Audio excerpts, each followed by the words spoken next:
Good afternoon to everyone here in Perth, and good morning to all of those joining us from London, and welcome also if you are tuning in virtually. As Chair of Rio Tinto, I have the privilege of welcoming you to our 2026 Annual General Meetings. This year, in keeping with our focus of embedding stronger, sharper, and simpler ways of working across the business, we are holding the Rio Tinto PLC and the Rio Tinto Limited AGMs contemporaneously. Our meetings are linked audio-visually, so all shareholders can participate in a joint discussion as provided for under Rio Tinto PLC's Articles of Association and Rio Tinto Limited's Constitution. As you know, AGMs are an opportunity for open conversations and for deepening understanding. They allow us as a board to hear from you and to respond to the topics you are interested in. And next year, our directors will be present in person at the PLC AGM in London, with the Limited AGM held contemporaneously in Australia. And we plan to continue this arrangement for future AGMs with our directors alternating their physical attendance annually. This naturally builds on our regular engagement with investors throughout the year. In fact, over the last 2 months, I've met personally with shareholders representing more than a quarter of Rio Tinto PLC's issued capital and a third of Rio Tinto Limited's issued capital. With that in mind, I'm looking forward to facilitating our conversations today as chair of both meetings in London and here in Perth. I would also like to welcome Joff David, one of our general counsels in London, who is supporting the Rio Tinto PLC meeting there. Hopefully you will see London on the screens, and they're obviously seeing us on the screen, so we have some sense of being together. So I'd like to begin our meeting by acknowledging the Whadjuk people of the Noongar Nation, on whose traditional lands I'm speaking from today. And I pay my respects to all traditional owners and Indigenous people who host our operations around the world. I'm very pleased to introduce Robin Collard to perform a welcome to country. Robin is a Noongar woman from the Whadjuk and Ballaradong groups, and she is joined by her nephew, Josh Kelly, a Noongar man who will perform for us on the didgeridoo.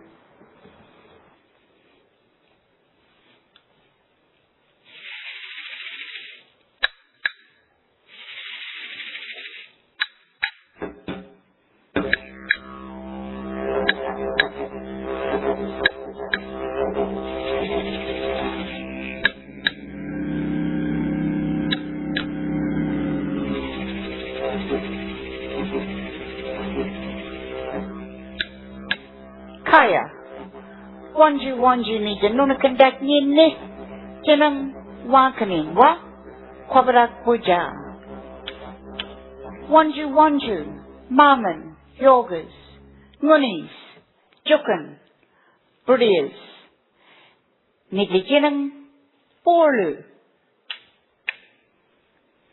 Dabuyirigan, Madagarap, Karakumba, Jinangang Bow, Nijanunukan Kulinwa, Walila, Wadran, Wajama, Durbunara, Nijawaliba, Jalgara, Karamunda, Mandun, Jundala. Hello and welcome, men, women, brothers, sisters, and leaders who have come here today to meet on the land of the Whadjuk people. We are here in Borlu, the traditional and first name for Perth. And we then see the beautiful Mardigara, the river crossing where our ancestors would cross the river. We come around past Harrison Island on the Derbyirigan, the Swan River, and we see a place called Kings Park. Karakumba, Karagara, Jinangambo.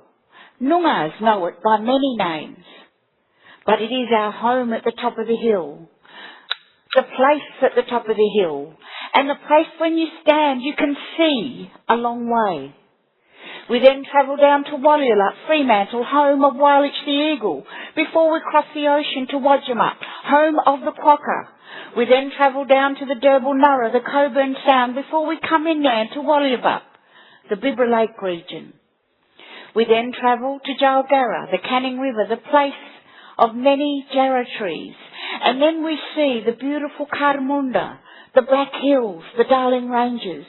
And we come to Mandoon, the place of many trees around Midland and Guildford, before we go up to Joondalup, Jiraluk, Congaluk, Boyaluk, Maraluk, Nija, Murich, Quabadak, Wajak, Buja. From the north to the south, the east to the west, this is the land of Wajak people. Mort, Jenna Biddy, Jenna. Nunakan Datnyin Wak Kal Jenang, Nganin Kep, Bullabadap.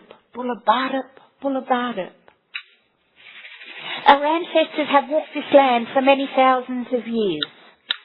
They've left their footprints in the waters and in the sands, sitting around the campfires sharing food and water and telling the many, many stories of this land.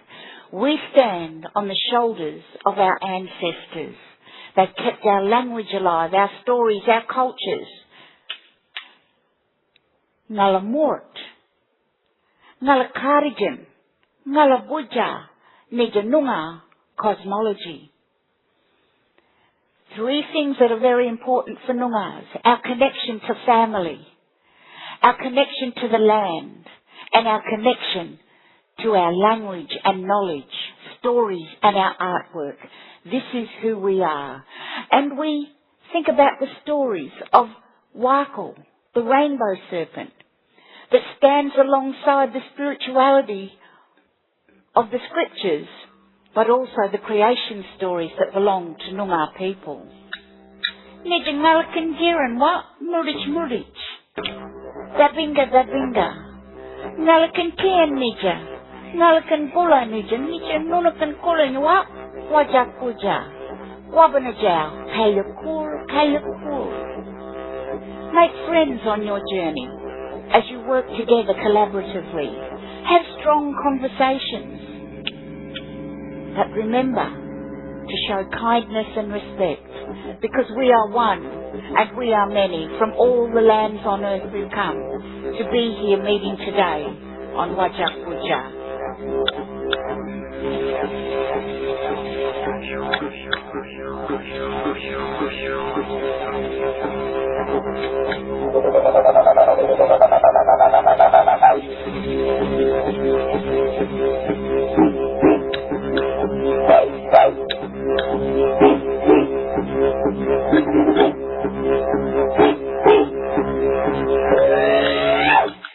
Budawan, Yanka, thank you.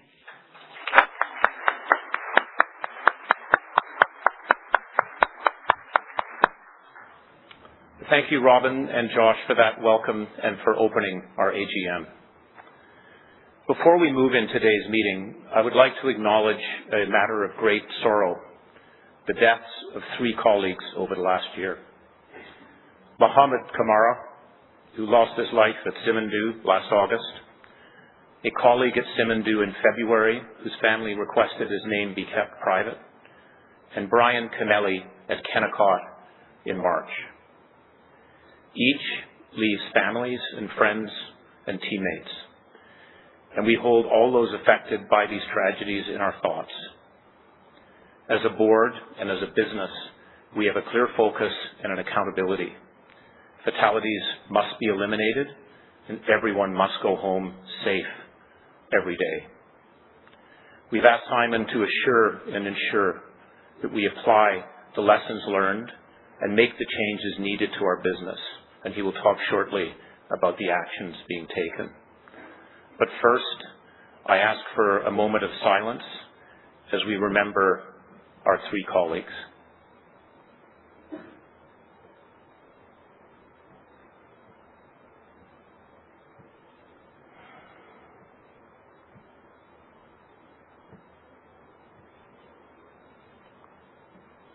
Thank you, everyone, for taking that moment. I will now introduce the members of our board who are here with us today. Jock O'Rourke, Nari Woods, Sharon Thorne, Senior Independent Director, Rio Tinto plc and Chair of our Audit and Risk Committee. Peter Cunningham, our CFO. Simon Trott, our CEO. Dean Dallavalla, Chair of our Sustainability Committee. Ben Wyatt, Senior Independent Director of Rio Tinto Limited and Chair of our People and Remuneration Committee. Jennifer Nason, Susan Lloyd-Hurwitz, and Tim Payne, our Australian Company Secretary.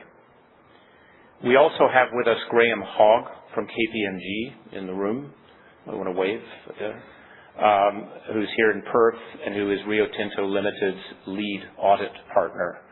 I also want to say a special welcome to Sam Walsh, one of our former CEOs at Rio, because we also stand on the shoulders of many leaders before.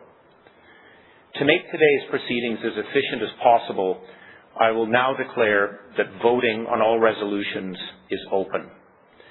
As usual, resolutions will be decided by poll. This board brings together deep experience across mining, capital markets, global business, and governance. In August, our newest member, Simon Trott, succeeded Jakob Stahlsom as CEO. Jakob rebuilt trust and laid the foundations for Rio Tinto's strategic and cultural growth, and the board is deeply grateful for his contributions. We are proud to have appointed an internal successor of Simon's caliber.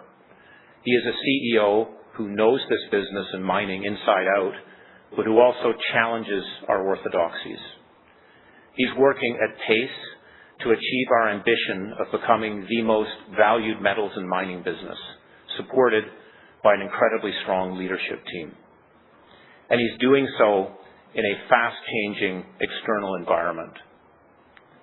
You need only look at your phone, turn on your TV, or read the paper to see the complex and uncertain world that we are operating in.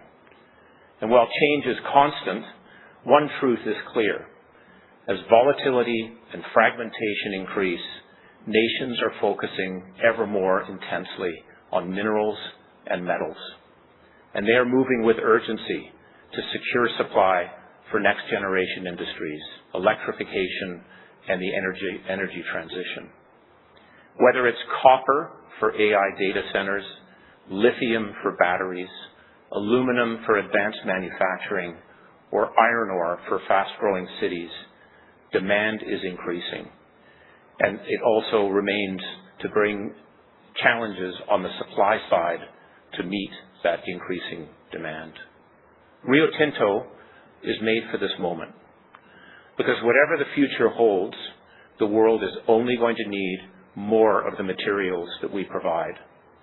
And our global diversified portfolio and world-class project execution capability position us strongly for these opportunities ahead. While this environment requires us to move at pace and with conviction, it also demands a long-term view and a consistent approach. And this is exactly what our strategy is designed to deliver. It's based on a winning formula for growth and returns. It starts with our world-class assets in key future-facing commodities operated through three strong businesses: iron ore, copper, and aluminum and lithium. And it's grounded in disciplined capital allocation and operational excellence, in best-in-class project execution, in strong partnerships with governments and other organizations, and in a deep commitment to social license. Crucially, this formula is delivering performance as we return $6.5 billion to you, our shareholders, maintaining a 60% payout for the 10th consecutive year. As a board, our focus is on maximizing Rio's potential. Under Simon's leadership, we are embedding stronger, sharper, and simpler ways of working across the business and concentrating our people and resources on the areas that drive the greatest value while unlocking our portfolio's full strength. It won't have escaped you or your notice, I hope, that our share price has moved significantly since our last meeting. This is, of course, just one indicator of the long-term value that we are creating. And to me, this reflects not only favorable market conditions and rising demand for what we do, but also a growing belief in the way that we are delivering. I've seen that delivery in action during my 18 visits to our global sites and offices over the last year as we reached many of our major project milestones. I saw at Oyu Tolgoi in Mongolia how we are ramping up production from an ore body more than 1,300 meters underground. All the major infrastructure is now in place, and we are already achieving record copper results. In Guinea, Sharon, Dean, and I joined Simon to mark the start of operations at Simandou, less than 2 years after major construction began. Simandou not only unlocks a new source of high-grade iron ore with more than 620 kilometers of multi-use railway and world-class port facilities, it also shows what is possible through partnership, bringing together Rio Tinto with the government of Guinea, Chinalco, Baowu, and WCS to achieve the extraordinary. And in Argentina, in December, the board and I saw how we are scaling up production of high-quality battery-grade lithium carbonate, positioning our portfolio for the energy transition. These are just a few examples of the projects driving our growth, and they show mining at its best, delivering returns for our shareholders and lasting value for communities through genuine partnerships which create real, tangible, local benefits. Take Simandou, which could grow Guinea's GDP by up to 55% by 2030. Oyu Tolgoi, which supports around 20,000 jobs both directly and through the supply chain. Or Argentina, where we are now the largest lithium mining employer in the country. Every time I visit one of our sites, I'm reminded of the journey of partnership that starts well before a single ton of ore is produced to ensure our projects deliver value beyond the mine gates. Last June, when we opened the Western Range iron ore mine in the Pilbara with our partner Baowu, what stayed with me was not only the milestone itself, but how it was achieved.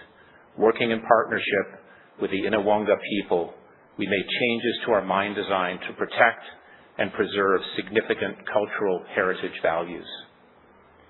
While many of our relationships with Indigenous and land-connected groups around the world are strong, we know in some cases we still have work to do. Our priority is to listen carefully, engage early, and continue to build trust through our actions, with co-management playing a central role. I've had the privilege of spending time with various groups, including the Burugunti Guruma and Binigura people in the Pilbara.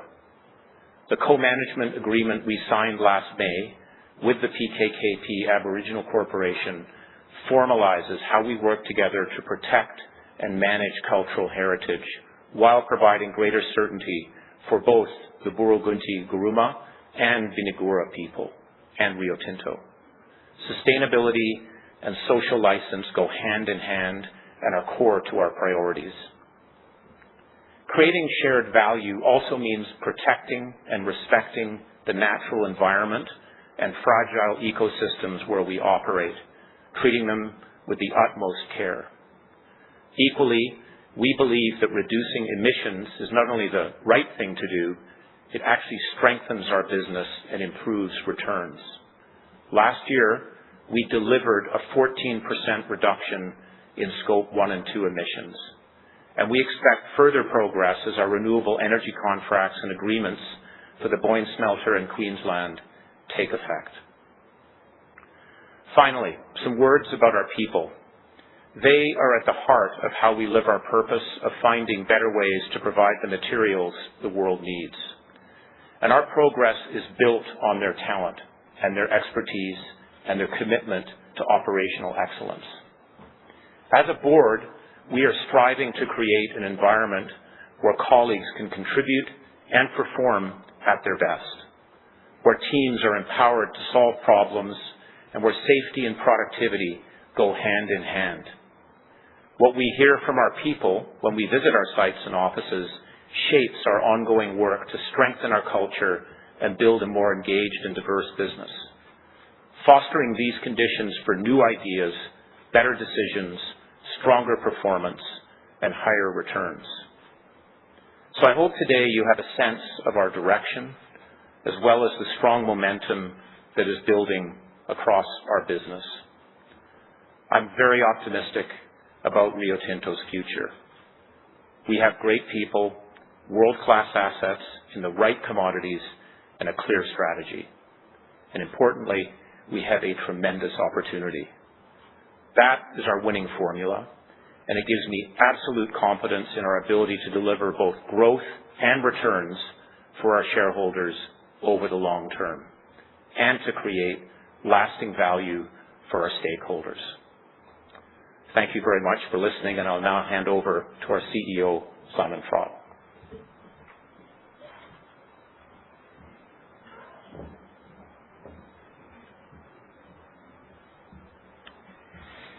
Thank you very much, Dom, and a very warm welcome to all of you here in Perth, and of course those of us joining us from London and also online. Robin and Josh, thank you for the welcome earlier, and I would also like to acknowledge the traditional owners on the land of which we meet today and pay my respects to their elders past and present. On safety, Dom has spoken about the 3 fatalities at our site since our last meeting. Our colleagues' deaths show we are not where we need to be on safety, which is the foundation of our business. As a leadership team, we are focused on understanding what has happened, learning the lessons, and being clear about what must change. We are renewing our focus on the critical controls for safety risks in our business, so they are clearly understood, consistently applied, and personally owned by all of us as leaders.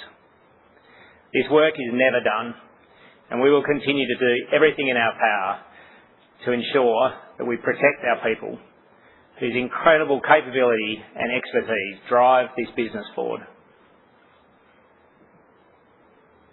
In the 26 years I've been here at Rio Tinto, I know that when we are at our best, we are extraordinary. And my objective is to make sure the whole company delivers at that level every day, in a world where demand for the materials we produce is growing. That is why when I stepped into this role, I set Rio a mission to become the most valued metals and mining business. For you, our shareholders, for the people we work and partner with, and for the communities around us. We are making strong progress towards achieving this, and as you've already heard, we have a winning formula for growth and returns. Let me unpack this.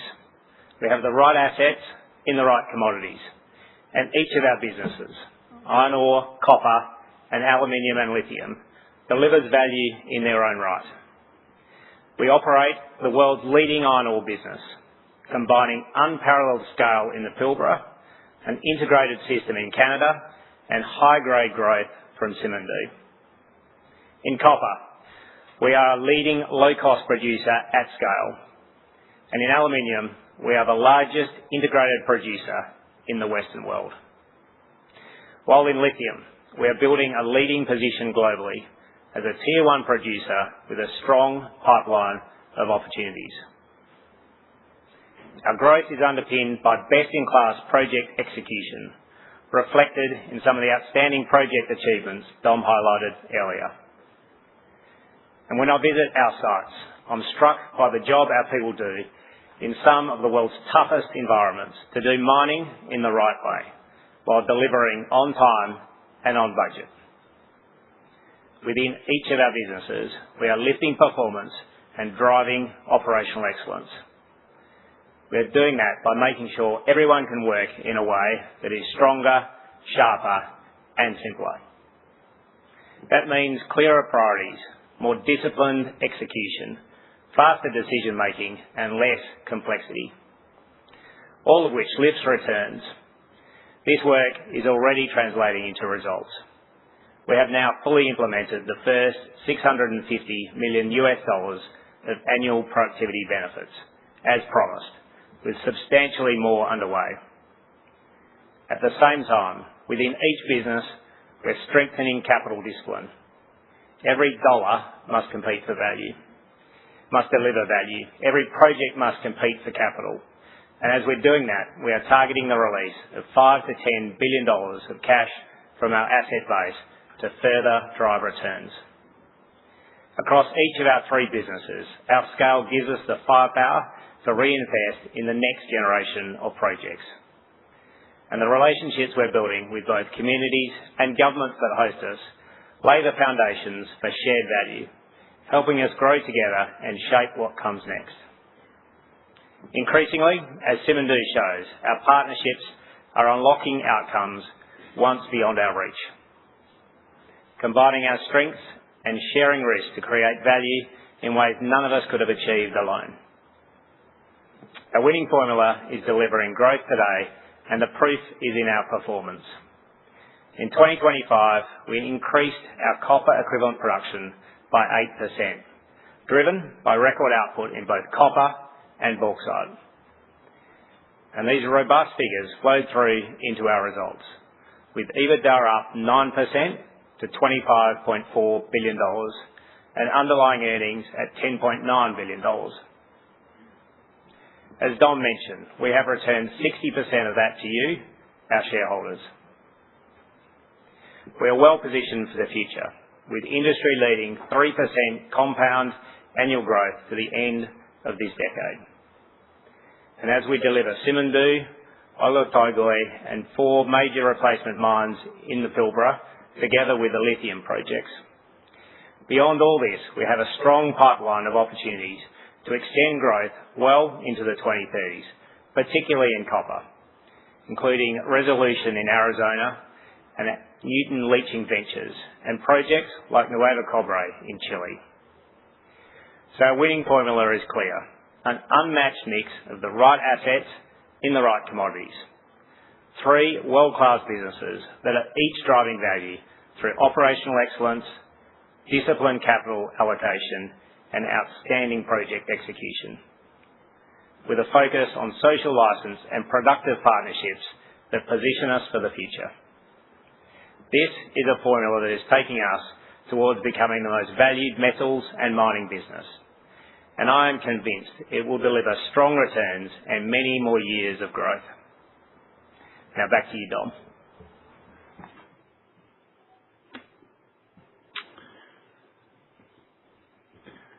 Thank you, Simon.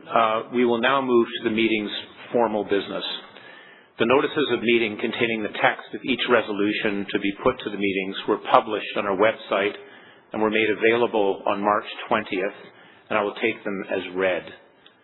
We will deal with resolutions 1 to 17 on both notices under the joint electorate procedure, and Rio Tinto Limited and Rio Tinto plc shareholders will both cast their votes on these resolutions. Resolution 18 in the Rio Tinto Limited notice of meeting will be voted on by Rio Tinto Limited shareholders only.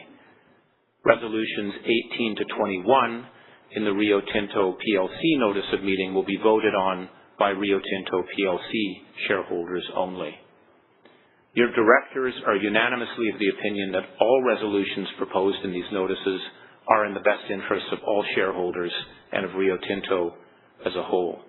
Accordingly, we recommend that you vote in favor of all resolutions.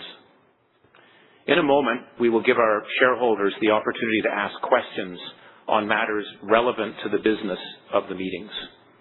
I should remind you that only shareholders, their representatives or proxy holders are entitled to ask a question. For those shareholders and proxy holders attending in person in Perth and London, please raise your hand if you'd like to ask a question, and you will be invited to the microphone. Before asking your question, please state your name and, if you represent an organization, its name.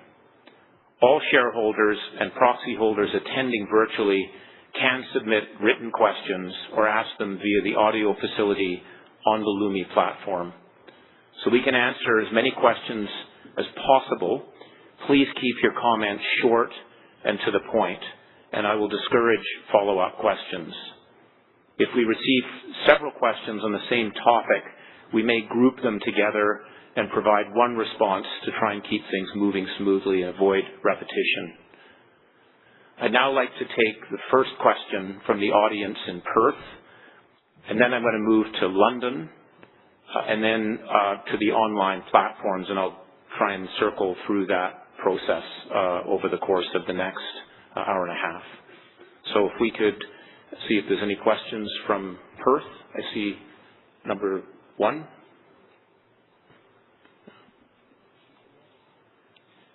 Good afternoon, Chair. My name is Louis Kent. I'm the Sector Strategies Lead at ACCR.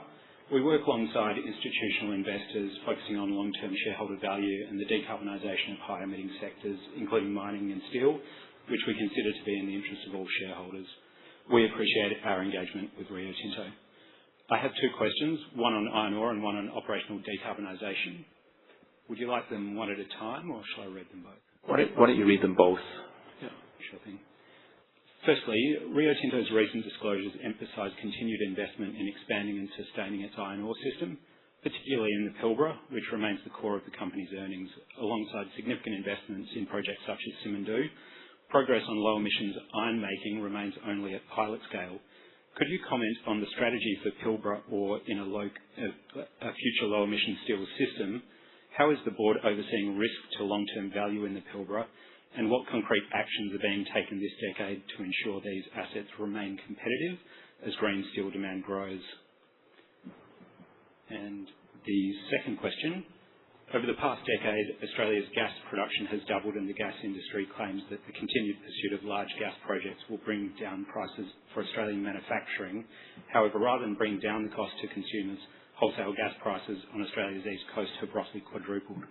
Right now, the gas industry continues to pursue some of the largest proposed gas projects in Australia's history, claiming it will bring down prices for Australian manufacturing and that they have the interests of manufacturers at heart. However, Rio Tinto's investment decisions and disclosures point to a structural decline in reliance on fossil fuels to ensure economic longevity. Is it Rio's view that long-term gas reliance is not in the interests of the business, and that Rio Tinto is doing all it can to decarbonise operations and remove reliance on gas as soon as possible? Thank you. Thank you. Thank you very much for your questions. I'm going to try and answer at one level, and then maybe call on Matt Holtz to jump in as well. I think on the iron ore side, as you said, we continue to invest heavily, and we will continue to invest heavily. We see a lot of demand for steel over the coming decades, and the Pilbara is going to remain a very important part of that.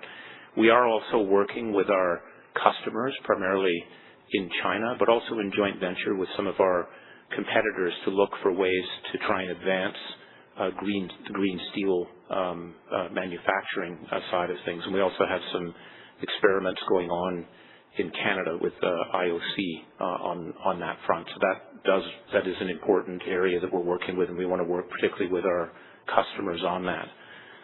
On the gas situation that you talked about, we have, as you mentioned, I think we're doing a lot on the decarbonization, the targets that we've set overall as a company, to reduce scope 1 and 2 by 50% in 2030, and to be net zero by 2050 is pretty aggressive. And we're doing that in all the key areas. Aluminum is a big part of that, on decarbonizing, looking for renewable power for our smelters, but also doing everything we can in the Pilbara on looking again for alternates, whether that be solar power and other ways to be able to drive it. I might turn to Matt if you to get more specific. Great. Thanks for your question, and I'll probably just touch on the lower emissions pathways first of all. So in terms of our Pilbara business, I guess we're really focusing on partnerships. So here locally, as you referenced, we've got a partnership with Calix on ZESTY technology, looking at a pathway to green steel, and also the NeoSmelt joint venture in partnership with Woodside, with BHP, with BlueScope and others. And again, we'll be building facilities here just south of Perth. We're also doing a lot of work in the Pilbara with our customers, looking at our product mix, and looking at different ways for them to be able to reduce their emissions downstream as well, including acclimatisation. In terms of IOC, as Don touched on, I think a key part about that project is we do produce pellets, which are a very important feed into low emissions pathways in terms of steel.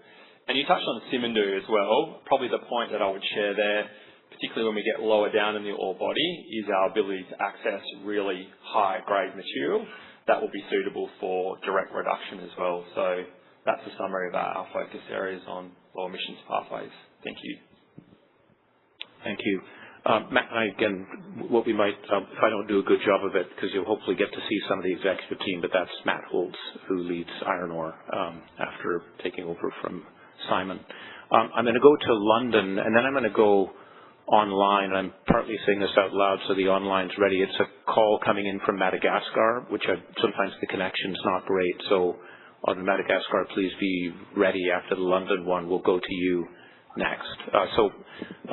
Joff, if we could go to London for the next question. Question ready. Good morning from London. I hope you can hear me. My name is Stephen Power. I'm from the Jesuits in Britain, which is a Catholic Church religious order with provinces around the world. We've engaged with Rio for the last 3, possibly 4 years, coming to AGMs, and particularly on the issues to Madagascar. I might leave some of that to the next caller. We are considering divesting from the company because of several issues that we've found problematic. Just to name one or two, the engagement with Madagascar for these years have been over water and water supply. However, our company spokesmen have been very polite in responding to our questions and invitations to meetings. However, key information on water reports have regularly come late without detail required and not at all. Concerns over water contamination remain, and conflict around the mine has yet to be resolved. Simandou, it's much quoted, very big investment, by your own assessment, necessarily involves considerable ecological damage and displacement of people. This is in the context of fragile government. The arrangements with the government there are very fragile, and the outcome of that is unknown. We've talked about scope emissions. Scope 3, let's talk, if we can, of scope 3 emissions, which, however much is reported, seem very unlikely to be subject to realistic targets, mostly because of the iron ore processing in China. So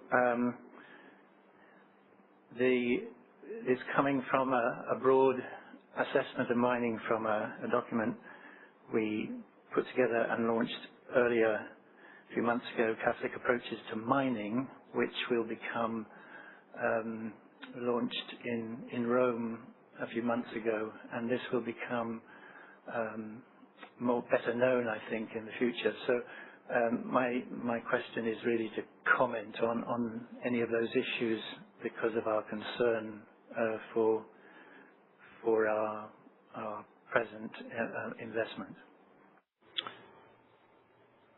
Thank you very much for your question, and I think there are 3 parts to it, and I think they were quite clear. One is Madagascar, second is Simandou, and I think then I believe it was around Scope 3 and how we think about dealing with Scope 3. On Madagascar, this is an area where we've focused a lot of time. I visited Madagascar myself. We are very focused not only in terms of water quality, but also the flows of water, because with storms and so forth, as you know, there can be surges. And we've just released a recent water quality report. We actually have external groups that assess that, and they've just been made available. The 4th, in fact, QMM water report was released in April. And just to be specific about it, the results are remaining very consistent with previous years. I'm just reading from this. Water quality upstream and downstream of QMM's authorized release point is comparable with all of the regulated metals consistently below laboratory limits of detection, and we'll continue to do that. We've also invested a fair bit in trying to manage the significant flows that occur during storms, surges, and so forth. So we recognize the issues, but are very much focused on that. In terms of Simandou, ensuring that we build those projects in a very ESG compliant way has been a core part of what we've done. And in fact, the IFC has been a core investor with us. I would point to one of the Article 6, I think it is, in terms of the setup, looking at Mark Davies on this one. We follow on that. And that includes everything from the environment, from water there in Simandou, to the people that are involved, the communities, to the Western chimpanzee and to elephants there. All of those stakeholders, if I may call it, are taken into very much into the design and the process as we've gone through it. And again, we could go into that in more detail if you'd like. With Mark Davies is here. On Scope 3, as you said, we do not have Scope 3 targets. I'll just be very blunt about that. It's not something we believe we can control. And we've had many discussions with our investors about it. That doesn't mean we don't care about it, that we aren't involved. You heard Matt talking about some of the things we're trying to do with our customers, and actually even with some of our competitors on doing green steel, if you will. But it's something that we believe we should, you should measure the output of what we do, so they can sound like very good things, but you can never measure it. And we are focused on Scope 1 and 2 primarily, with very specific measures. We are doing some things, for example, on the supply side, which is in Scope 3 with our shipping. But we do not have targets on Scope 3 because we don't believe we can actually deliver and measure the results from that. So I hope that gives a bit of an overview, and maybe in subsequent ones we can get deeper. What I'd like to do is go online. I think it's Eddie Velomila. Eddie, do you want to give it a shot? Good morning.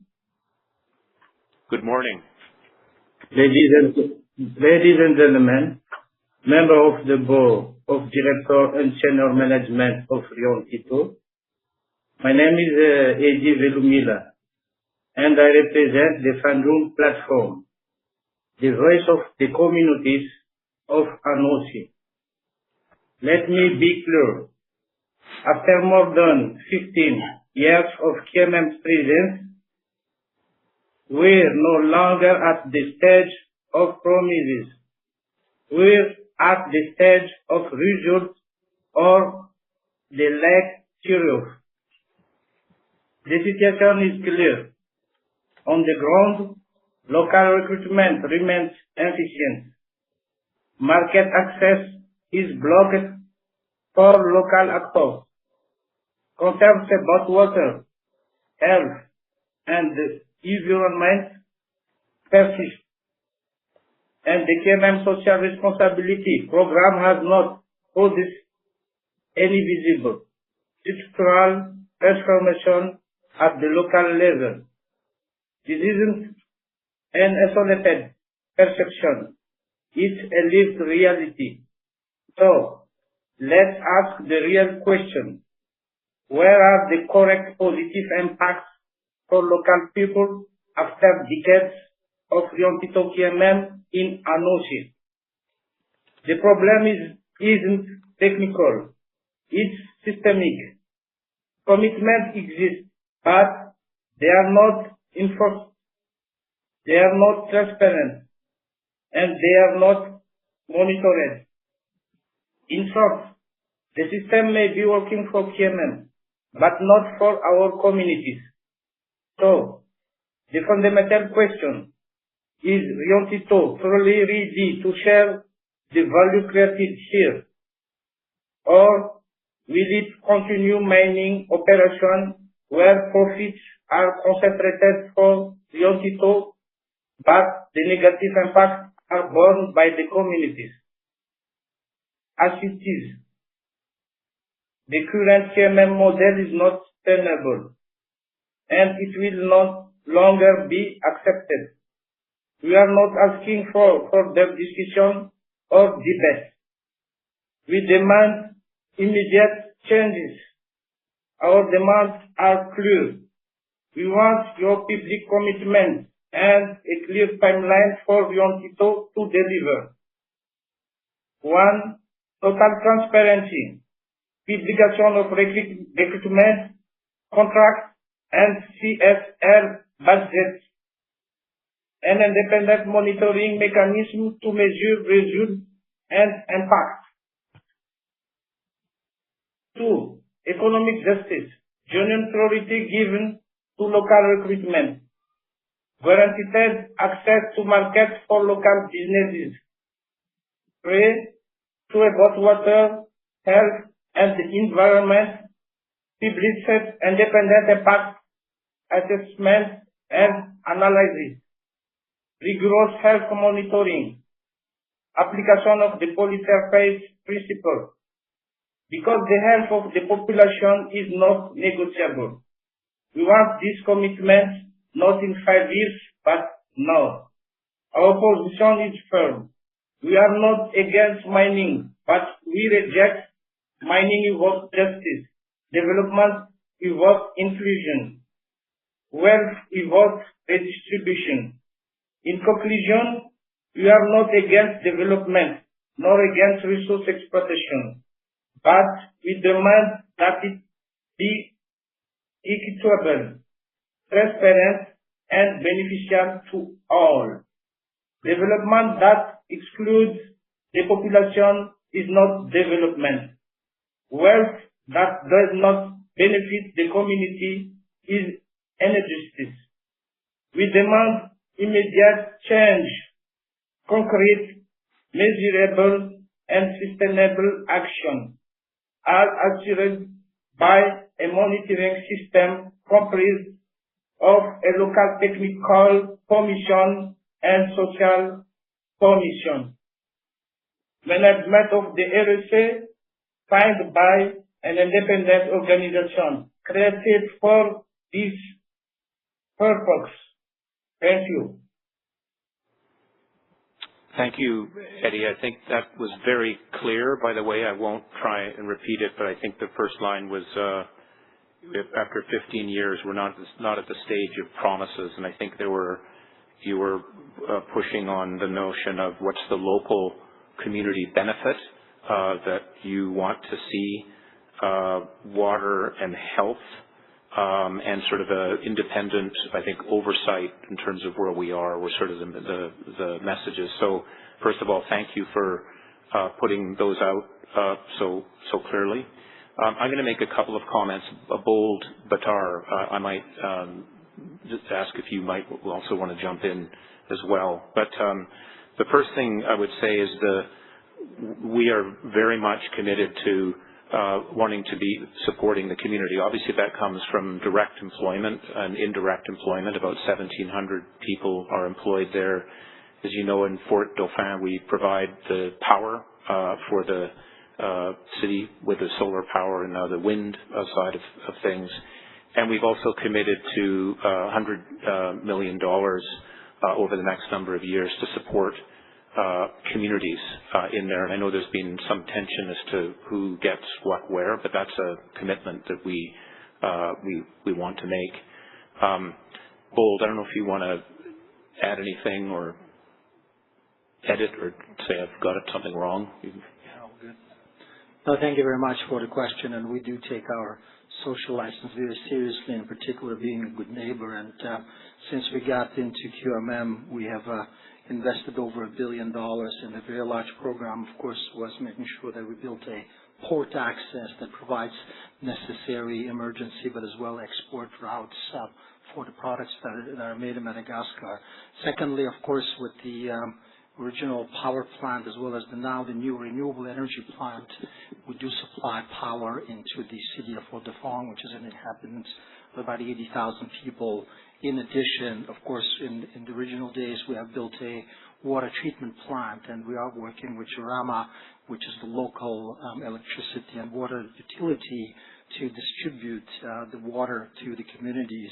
We're going through a $1.4 million water treatment infrastructure rehabilitation program with them, and I think, Chairman, you have alluded to the $100 million program that we have committed to after the renegotiation of the investment agreement in 2023. But of course, we want to improve and want to find ways to improve local content and local suppliers. So I'd be happy to engage further on this topic, what else we could do in terms of procurement of local services. Thank you. Thanks, Bold. And thanks again, Eddie. I'm now going to go back to Perth, and then we'll go to London, and then to the Lumi system. 4. Hi, welcome to Perth. I'm Tracy. I'm a West Australian and a shareholder. How does the board assure itself that Rio Tinto is maintaining sufficient senior geoscience capability and upfront geological knowledge development to manage geological risk and protect long-term shareholder value, particularly in the context of ongoing productivity and organisational changes across the group? What indicators or assurance mechanisms does the board rely on to assure that geological uncertainty is not being deferred in a way that increases future operational, capital or value risk? Thank you. Thank you very much. A great question. And again, I may draw on Matt Holtz to come in. But I think, first of all, on the ensuring that the focus of resources is on there, I think that Simon's initiatives now and actually moving more of our resources to where the assets are, the capabilities, the risk management, you mentioned the geotech capabilities and so forth, not being in London and in the centre, but actually in the field is reinforcing that push. In fact, we had a safety share this morning from someone in that area based here, very experienced person, Alison, on that side. So I think that's very much, on there. I think the second, in terms of the board, this is when we think about critical risks. I'm looking at Sharon and the Audit and Risk Committee. We do regular reviews of a whole range of risks.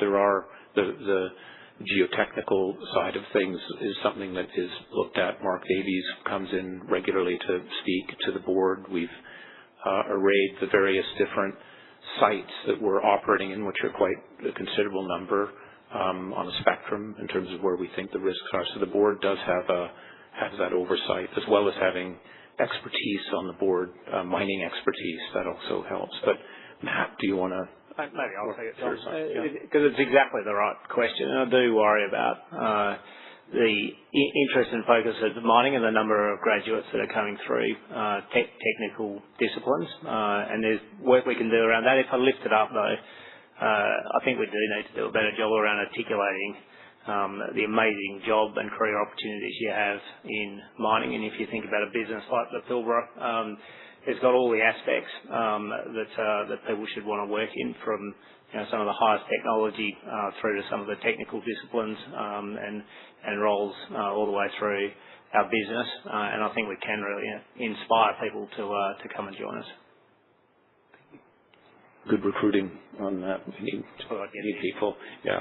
Can we shift to London?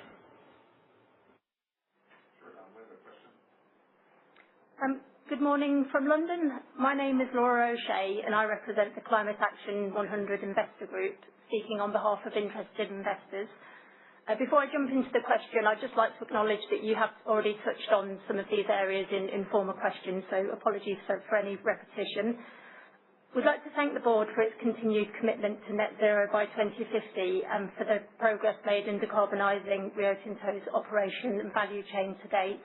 Not to mention the expansion of the transition materials business. This time last year, 93% of shareholders supported the 2025 Climate Action Plan. However, a number of developments over the past 12 months, when viewed together, have led some investors to question whether the focus on decarbonisation is being reduced. These include changes to climate governance, the remuneration weighting, delays to steel decarbonisation technologies, and reduced capital guidance to 2030. While each of these changes may be reasonable in isolation, in aggregate they raise a few questions about delivery. Please could the board outline how it expects to deliver its 2030 targets and the key execution risks it's managing in this context? Thank you. Thank you very much for your question.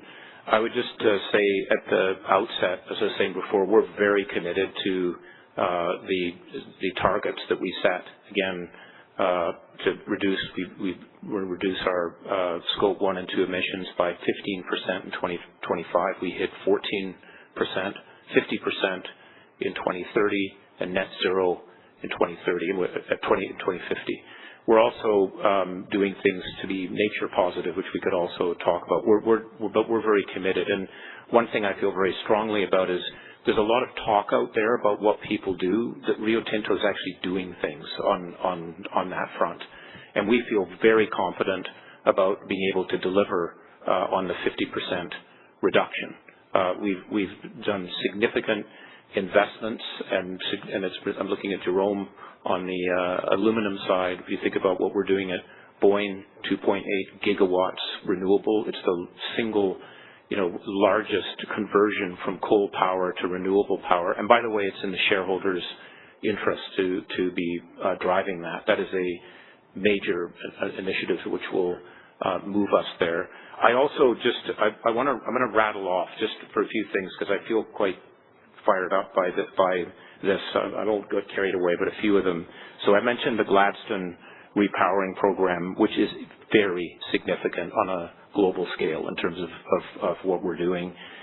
There's the Pilbara Renewables and Electrification Program. Matt talked a little bit about that, but that's on solar, wind, battery storage, transmission upgrades.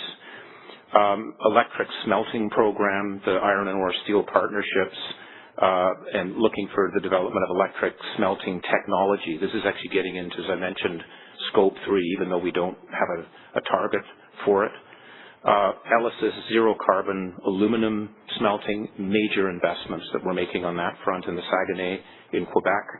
The Evolus biocarbon project to replace fossil carbon inputs in aluminum processing. Kennecott renewable diesel conversion. This is in Utah. A renewable electricity procurement program in Australia, New Zealand, South Africa, Madagascar, and the United States. And I could shut up because I could go on, but I just want to say these are clear initiatives that are there. In terms of there was a STIP adjustment. We lowered the decarb from 15% to 10%, and we raised the safety number on it, just given where we are. Simon felt that, and we fully endorsed that. And that actually is it's in a sense tough luck for management because they're going to deliver on the decarb. They're not going to get that, so it's going to be harder because we've got to focus on that. So it's not about less emphasis. It's about the focus on safety, and we will deliver that side of it. I mentioned before the set of management initiatives that Simon's driving to put more of our resources to where the assets are, and that actually, we believe, will accelerate and reinforce the decarbonization. It's not taking away from the overall effort. It's focusing it. So I think hopefully it gives you a bit of a sense of it. We're committed. We actually think it makes us perform better as a business, so it's in our interest to do it, and we will continue to drive that forward. Can we go for an online question? Morgan, is it Morgan Pickett or yeah.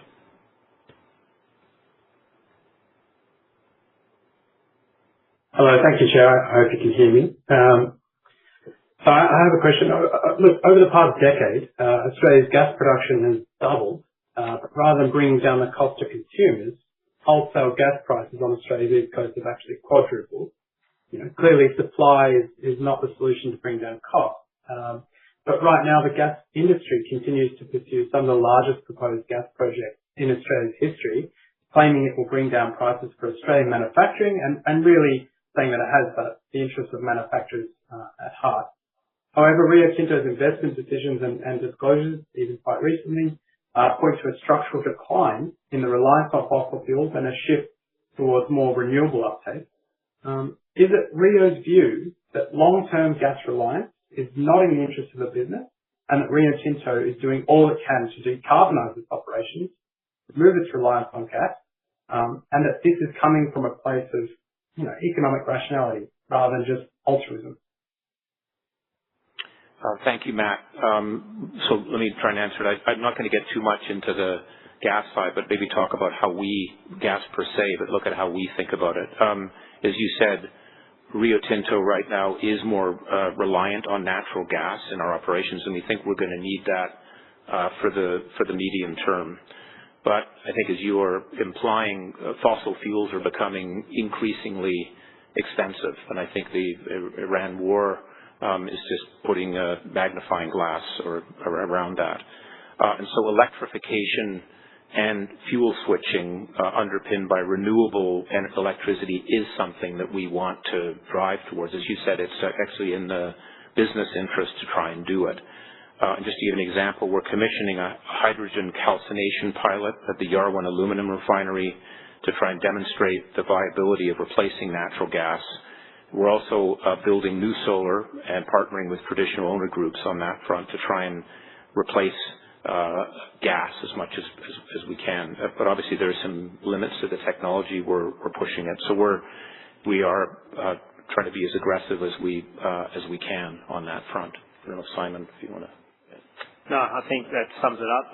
Dom, there are aggressive targets and we're making good progress, and we're decarbonising our business as it makes good commercial sense. Okay. Thank you very much, Matt, on that. I think we'll go online, as I mentioned, and I think we have Karen Adams. If you can hear us.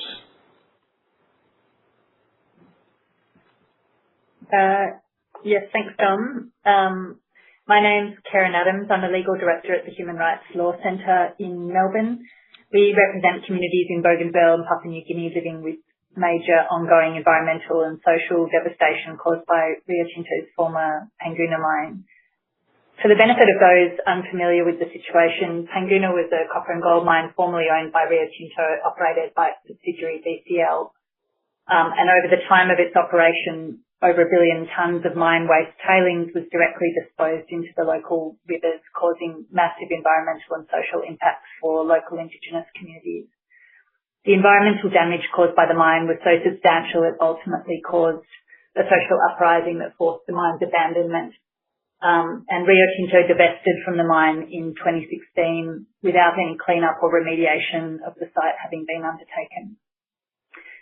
4 years ago, in response to a legal complaint brought by communities about the massive problems that they're still experiencing, Rio Tinto agreed to fund an independent environmental and human rights impact assessment of the Panguna mine. And in December 2024, the results of the first phase of that impact assessment were released, finding major environmental, social and human rights impacts in every domain that had been assessed, including some life-threatening risks to local people, from collapsing levees and infrastructure, chemicals left by the mining operation, and in particular from mine-related flooding.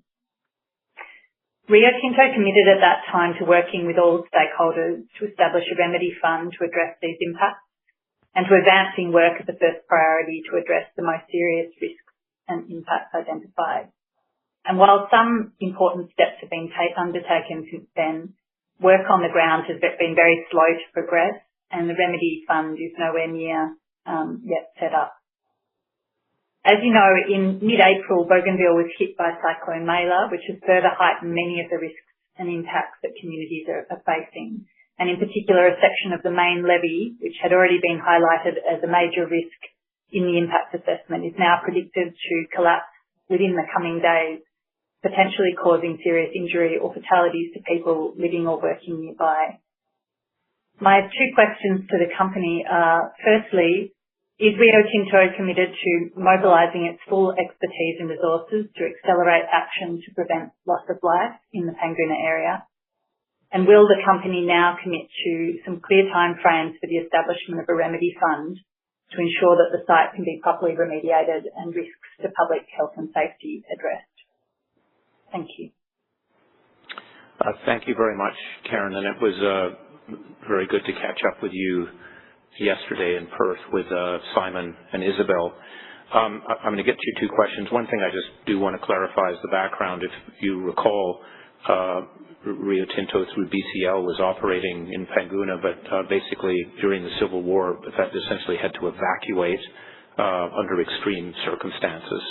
And so Rio Tinto has not been there since on it. We are very much committed to trying to work to a remedy. As you mentioned, we've also been funding and supporting some basic cleanup work that has been underway in there. And as we work with the autonomous Bougainville the government, we also work with the BCL to try and figure out what the remedy is. That will continue to do that. We also I think we should acknowledge the devastation that's occurred with the cyclone, which we feel very badly about. And I think Theonila, I hope I'm pronouncing your name properly again, Theonila also joined as a community representative in the group, just talking about what is happening there. And we will continue to do everything we can to help. We have to work through other people because we're not on the ground. And as you know, we have some engineers who are trying to help with the levees, where I know there are people that are living in those places on near unstable walls and so forth, and we'll continue to do everything we can. We're very committed on that front to helping. So in your first point, we are committed. I'll let Simon jump in too if he wants to on this. And we're also committed, as we said to you yesterday, again, as a leadership group in working with the roundtable to figure out what the remedy will be and how we can actually get things to happen on the ground. We continue to work and committed to the process that we aligned behind working with the roundtable. It was good catching up yesterday, Karen, and hearing some of the impacts on the ground following the passage of the cyclone, and providing some support and certainly looking at what we can facilitate in terms of working with others to try and alleviate some of those immediate conditions. Simon. I'm going to go to Perth, and then I'm not sure who to go to. Like, if you guys just yell or tell me, maybe when we go to Perth, I'll go 1, 2, 4, but I'll just do 1 for now, then we'll go to London. So just remind me of that after. Chairman, John Campbell, representing Australian Shareholders Association. I've got proxies for about 420 odd shareholders and 500,000 shares. First of all, a question on the procedure in the meeting. Normally in Australian company meetings, the proxies are shown to shareholders before they vote their shares. I don't think that's happened last year, and I'm just asking if it can be shown, if we can see the proxies this year, please. Yeah. Thank you, and thanks for your engagement actually earlier too on a number of different topics. But just on the proxies, it's not Rio Tinto's practice to disclose proxy voting positions at the AGM prior to the relevant poll being conducted. And this approach reflects our DLC structure, where most AGM resolutions were joint decision matters that were voted by shareholders in London and in Australia. And I guess the third aspect to it is that we think that it's important, following on the UK side, that voting be conducted in a live process. The disclosing of proxy positions in advance of a poll is seen as influencing the decision, and that's why we do it that way. You may not like that, but that's why we follow that. I understand. Yeah. I've got 2 questions and a statement on remuneration. Would you like me to do them, all three of them? I generally wanted to just have one at a time, but go for it on this occasion, please. Okay. First of all, you report in the annual report a material internal control weakness in relation to an acquisition. I assume that's Arcadium. The weakness was reported to the Securities and Exchange Commission in the US under the legislation there. I wonder if you could give us an idea of the nature of that problem, whether it was a spreadsheeting issue or something similar, and also whether you're expecting any repercussions from the SEC. Do you want to ask your second question as well? Yes. Yeah. Certainly. We discussed, and thank you for the time you gave us, we discussed the potential merger with Glencore and the fact that you now have a period during which you'll there's a moratorium on further negotiations. Our concerns related to the inappropriate nature of some of their assets that you'd be perhaps acquiring, also to the gearing. And since then, I've read an article by a journalist called Joe Aston, who has made allegations of bribery, corruption, tax evasion, etc. I just sort of seek your assurance that it's not going to be top of the agenda, at the very least in August. Okay. And then your statement? The statement is, well, it's in two parts. Firstly, directors' shareholdings. I'm concerned that the level of directors' shareholdings, the minimum level that the company has set is somewhat below the minimum level of directors' fees. We'd like to see it set at the actual level of directors' fees, including committee fees. And in particular, we note that the recently appointed chair of the People and Remuneration Committee, Ben Wyatt, his shareholding is well less than the minimum, and I think that's setting a bit of a poor example for that situation. We'd like to see that rectified. On the remuneration generally, we're voting against all three of the resolutions on remuneration. The one on termination benefits being because we always do. The ASA has a policy of voting against that. We think that if you're going to remunerate a leaving executive at more than the statutory maximum, then shareholders should be given the opportunity to review that decision and look at the remuneration elements that are being offered. The other two resolutions relating to the remuneration report, we have three objections to that. First of all, we'd like to see the short-term incentive measured against actual reported profits and net profit after tax rather than underlying measures, because we think executives should take responsibility for impairments and other write-offs that would otherwise be reflected in or removed from underlying profits. We'd like to see the LTI appraisal, the long-term incentive appraisal period, extended from 3 years to at least 4, in view of the long-term nature of the decisions that are going behind that incentive. The mining decisions are often much longer than 4 years, but we'd like to see 4 years as a minimum. And the other aspect of it is that we don't like to see such a large multiple applied to the long-term incentive, that you're using a 5 times multiple for base pay as the maximum for LTI. And that seems to us excessive. Mr. Trott's remuneration comes out at about $15 million on that basis for 2026. Over 5 years, that would be well over $100 million in Australian dollars. We just think that it's excessive by all measures, and I'm not wanting to deny them the money, because I'm sure that shareholders would very much benefit from the resulting improvement in the share price. But we just think it's excessive and unnecessary. Okay. Thank you. Let me try and answer some of those. I think there are 3 buckets. I'll deal with the deficiency issue. It might shift Glencore to you, Simon, and then I'll make a couple of comments on the shareholdings of board members, and then in the terms of the LTIP, maybe Ben, go to you if that's okay. First, on the deficiency, I'm saying this with our auditor Graham Hogg in the room. That was a control deficiency relating to a highly technical accounting process. It was a process to get an input to an input of a process.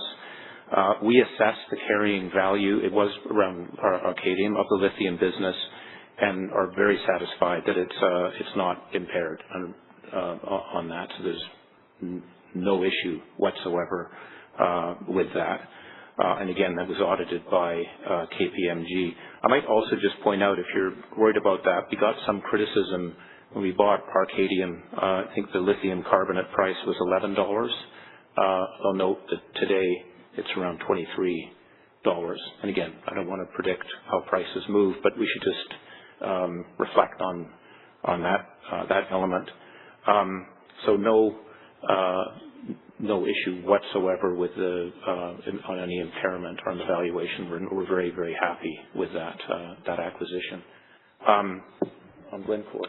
Sure, and thank you for the question, John. So we laid out at the Capital Markets Day in December last year our plan for taking the business forward, and you heard some of the outturnings for that today. We're making good progress against that plan, and there's a significant value uplift as we continue to deliver it. We should always be asking ourselves, can we add further value to that base case, if you like, and hence the discussions that we had with Glencore. We really wanted to test a number of different pieces and see whether there was value we could add through that combination.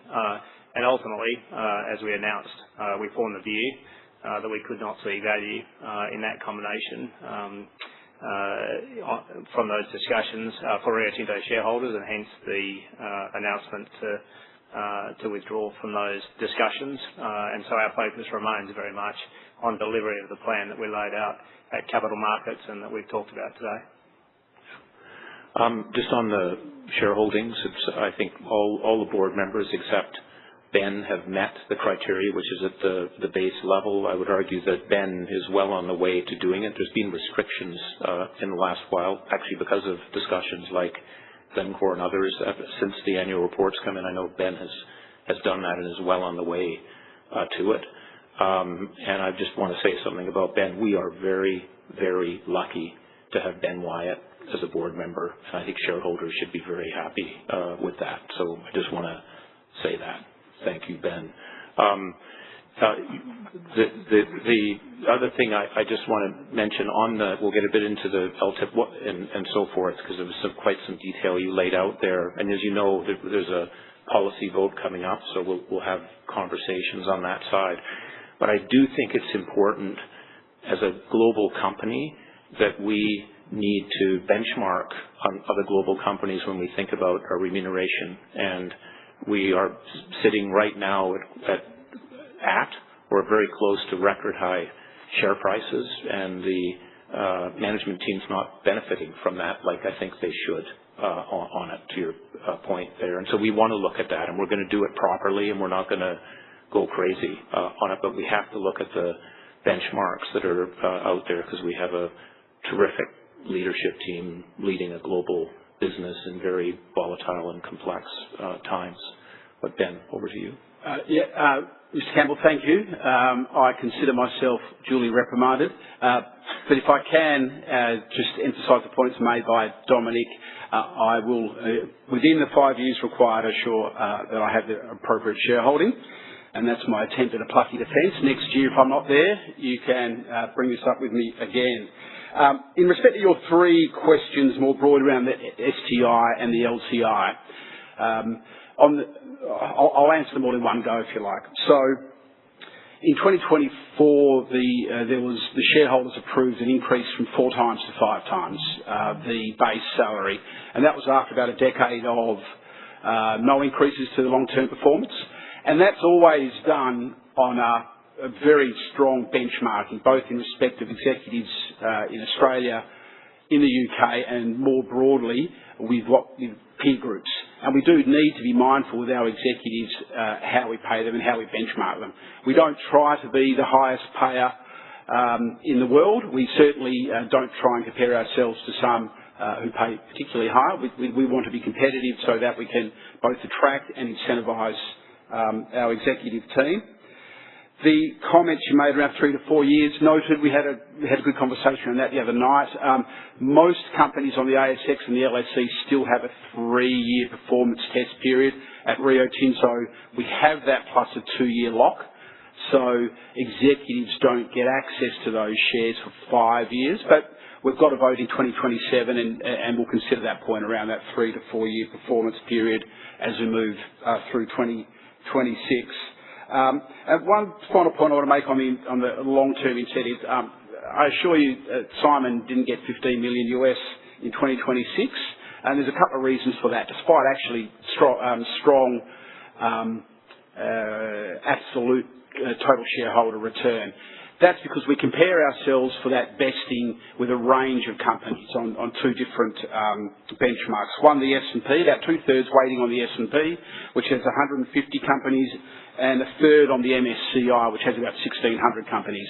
And that's particularly difficult because to get a threshold payment, that is just to achieve threshold, you do need to be in the top half of that. So you need to beat about 800 companies on one and about 75 on the other. And to get to maximum, you have to be in the top quarter. That just simply wasn't the case. So in the 2024 and the 2025 performance period, the LTI vested at 12% and this year vested at 0. So the LTI, despite strong absolute TSR returns, because of who we compare ourselves with, we're just not paying at all at 0, and the committee did not make a decision to exercise its discretion to amend that.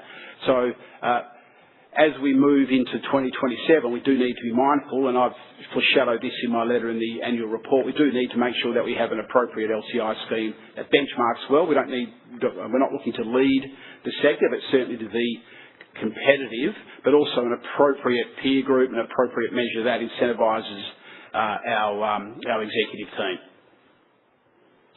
Thank you, Ben.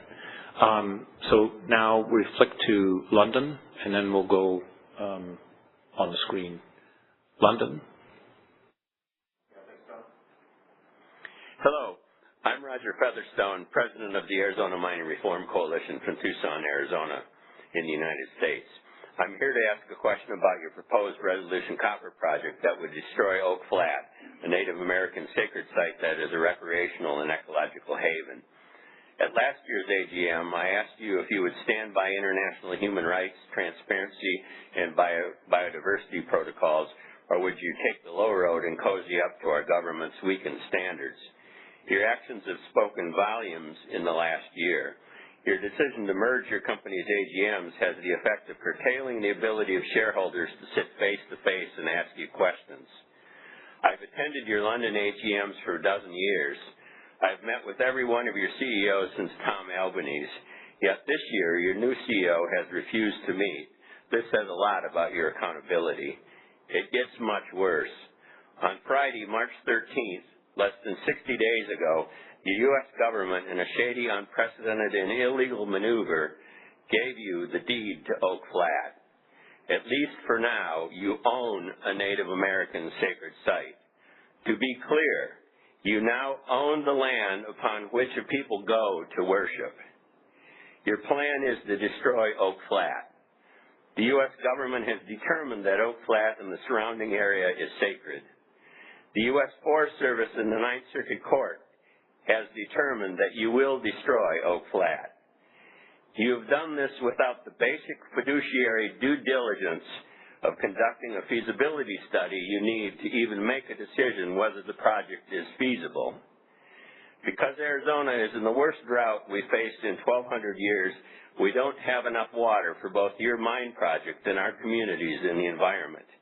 And because the project is not technically and economically viable, if you write a feasibility study that is truly impartial, comprehensive, and accurate, the only conclusion will be that you should not proceed with that project.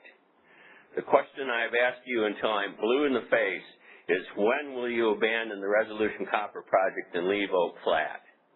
And for the first time, when will you give Oak Flat back to its rightful owners?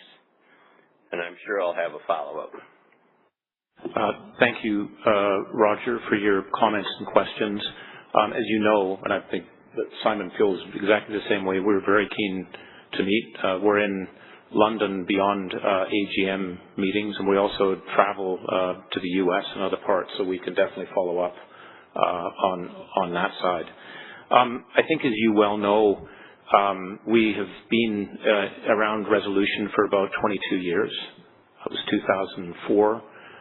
We have been following the U.S. court processes all the way through, and we defer to the court systems. And I know that there have been various groups that have not wanted us to do various things. We've just gone through the legal.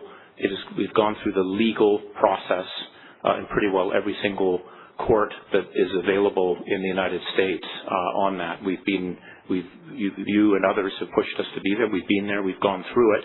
So we had approval on that front. The last 3 administrations now have approved that we do it. So we did that land exchange. And again, I might go to Katie Jackson for some more specifics on that. So I see a little bit of a different story than how you are portraying it.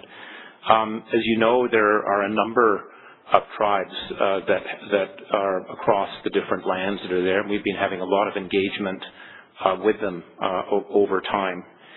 We've actually co-developed a cultural heritage management plan, and that includes co-management of the resolution private lands and a complete physical avoidance of key ancestral lands, specifically Apache Leap, which contains some of the most extensive ancestral sites, as you've mentioned. The Oak Flat, I'm just going to be specific on this, the Oak Flat campground, recreational roads, and climbing areas on the private land in the area will remain open for the foreseeable future in terms exactly in line with the land exchange. And to ensure continued access and on-the-ground stewardship, the campground will be managed by Four Winds Contracting, a company owned by a San Carlos Apache tribal member, which will oversee campground maintenance facilities and road access. So we're very much committed to doing things properly. I could go on the water front, where we also believe, and as does the Department of Forestry, how we are looking at water usage, also with the town of Superior. This is something that's very important for us, and we believe that we can run one of the lowest water using copper mines, certainly in the Arizona area, but one of the lowest in the world. So there's a range of initiatives that we're taking. We are following the legal processes. It's been a long process, and as you said, people have pushed us because of the size and scale of the copper that's there that could provide 25% of the U.S. copper's needs. But we've just said we are going to follow the process. We're not going to do anything unless we have the permission, which we then received.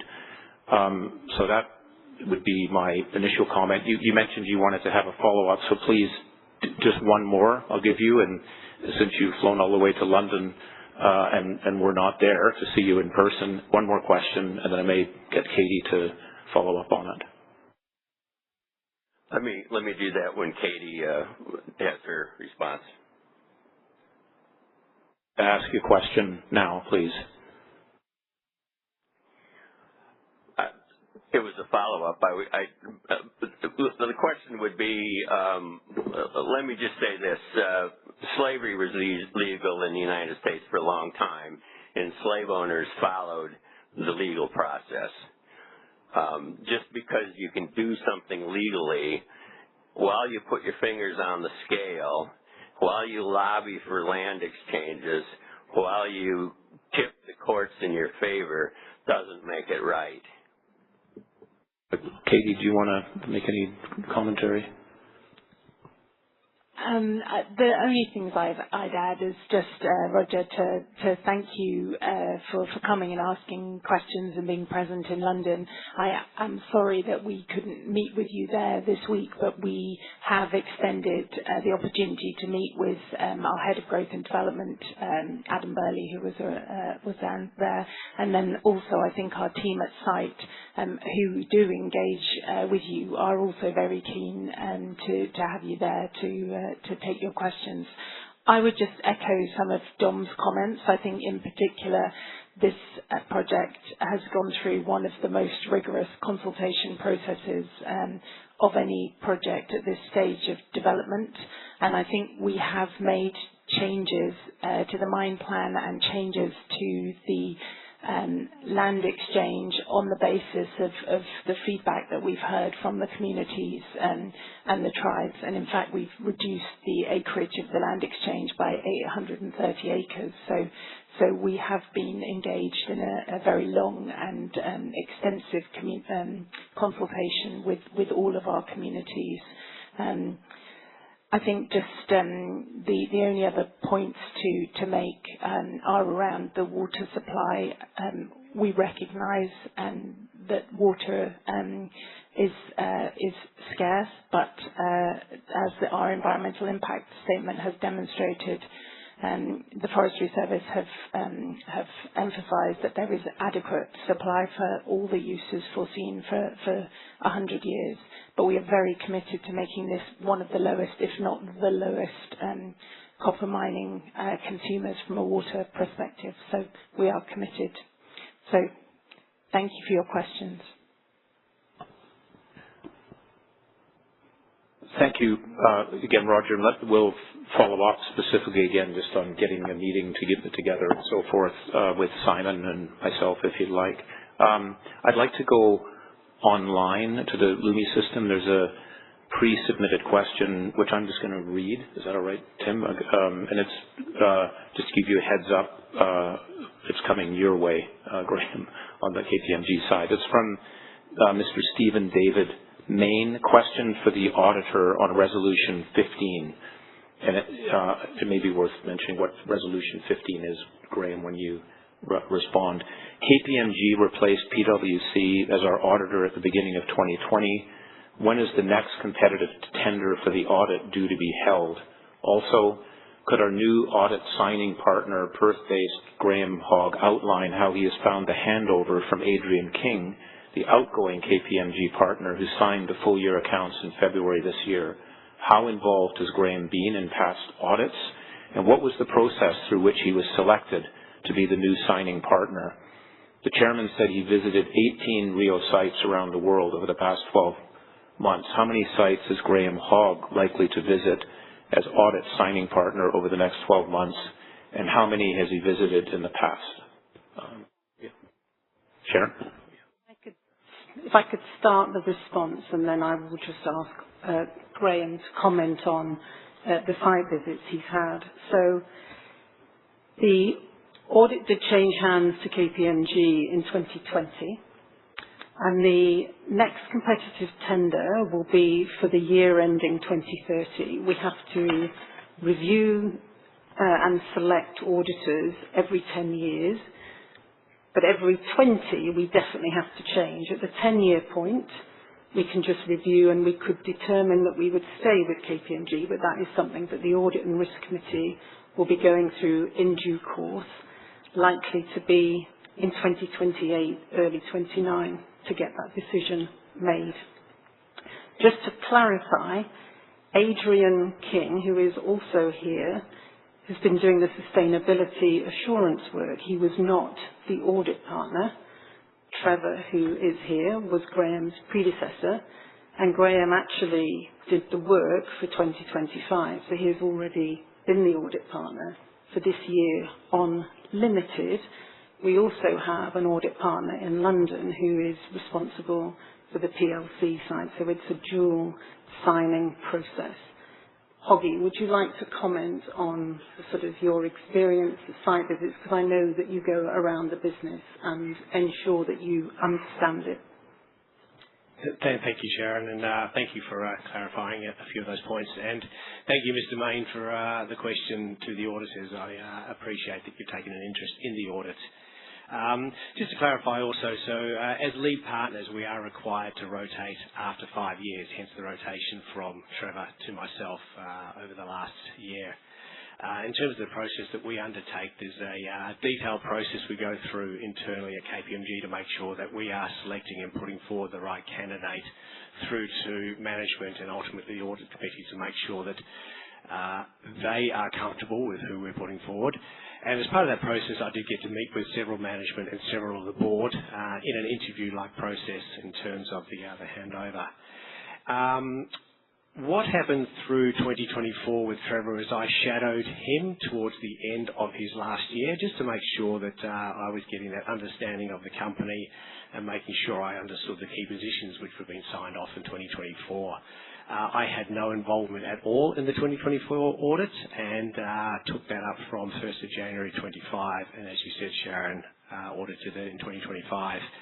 As part of our risk assessment over financial reporting, I do get out to the sites, and I was fortunate enough to date to be at over 8 of your sites, including some of your significant ones, Simundu, Oyu Tolgoi, the Pilbara region, and some of your aluminium assets. Also spending time at some of your functions in Singapore, Montreal, and also in London, as ultimately responsible for the audit with my joint lead partner.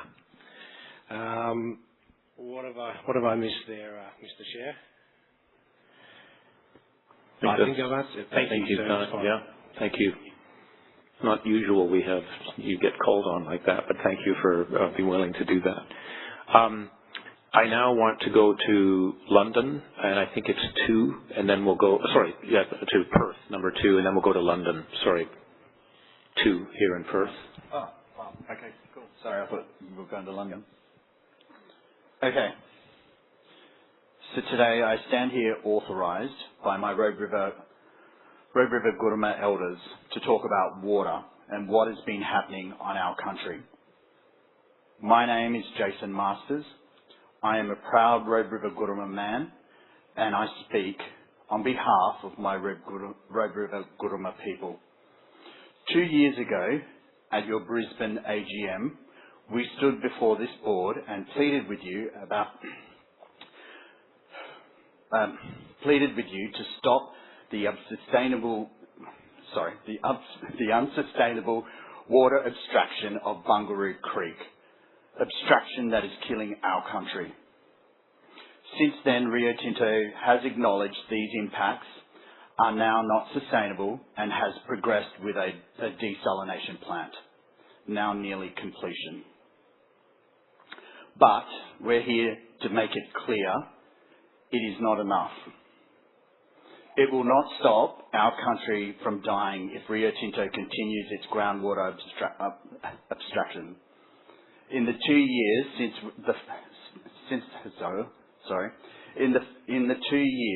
since we first addressed this board, groundwater levels across our country have continued to fall. Permanent water holes have died.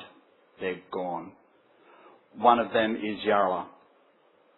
This is a place where my grandmother was born, a sacred permanent water pool that held water through every drought our old people can remember, now dry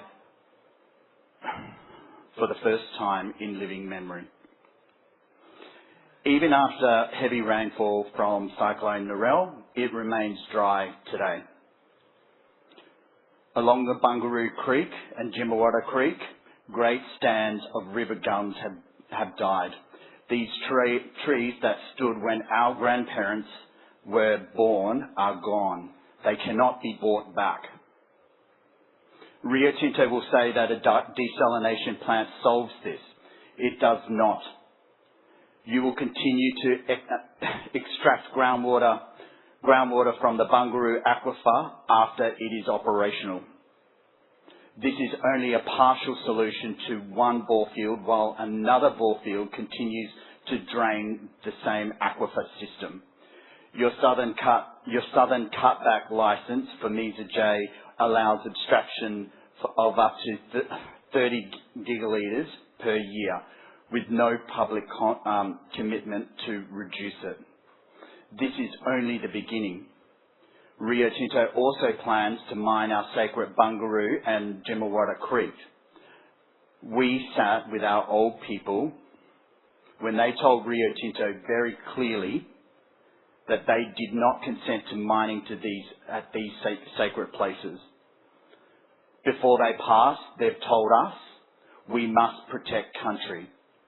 We have told Rio Tinto repeatedly since Juukan Gorge, no means never. Our position has not changed, it cannot change, and will not change.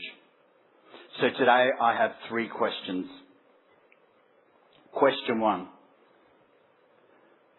Restoration. A sacred waterhole has died. River gums are dead. Groundwater levels continue to fall. What is your specific plan with clear dates to stop all abstraction from the Bungaroo coastal water supply and allow our country to recover? Question 2. Irreversible impact. Ministerial Statement 1141 prohibits water abstraction that causes irreversible impacts to the Robe River and the Jimawatta Creek ecosystems. What does the board define as irreversible impact? And explain this. Why are the deaths of long-lived river gums and the dying of Yarra not enough for you to stop abstraction? And the last question is around consent.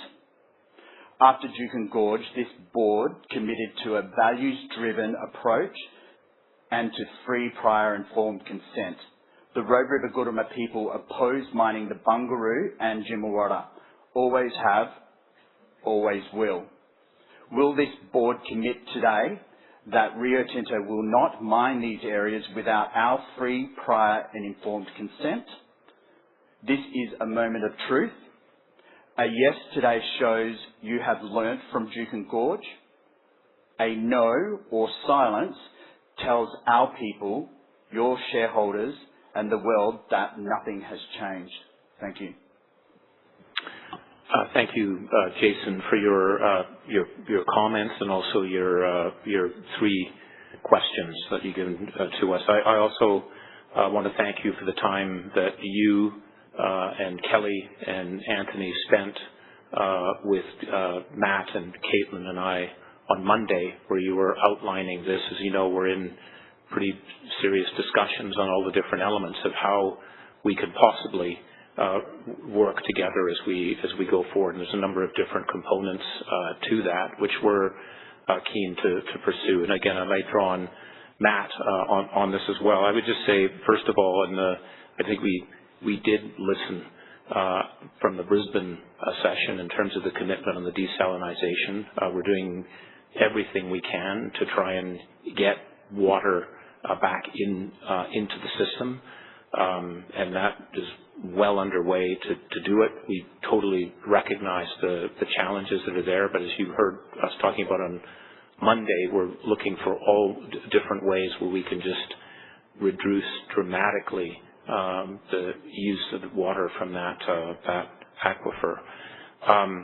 In terms of the irreversible, impact and damage, that's something too we're very keen to discuss with you what we can do to try and help deal with that as part of the overall agreement. And then third, around the sacred lands, I think we've made a lot of progress in that discussion and what that means, and especially from your April 29th letter to us, which is a very powerful note in setting out what is most important to you.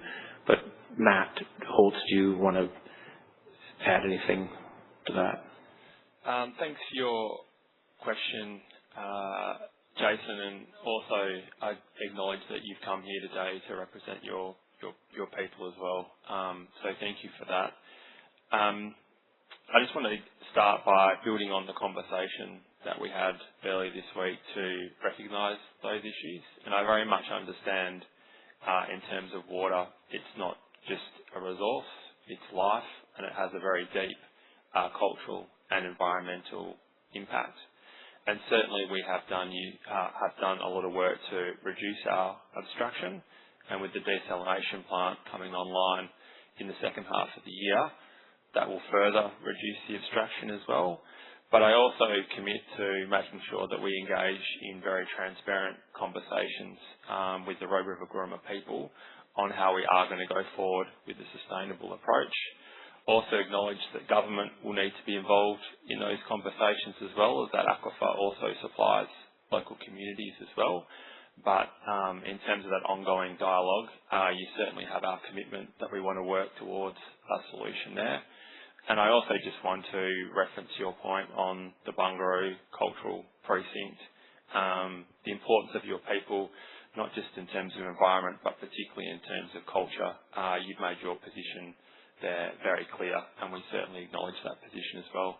But thank you again for your question. Thanks again, and Jason also for coming here. I'm now going to switch to London, and then we'll go and look what's on the Lumi system. So London.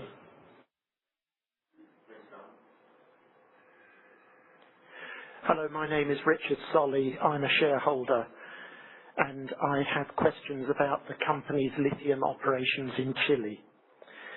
Rio Tinto's planned lithium mining at the Salar de Maricunga in Chile's Atacama Desert poses severe threats to the Colla indigenous people.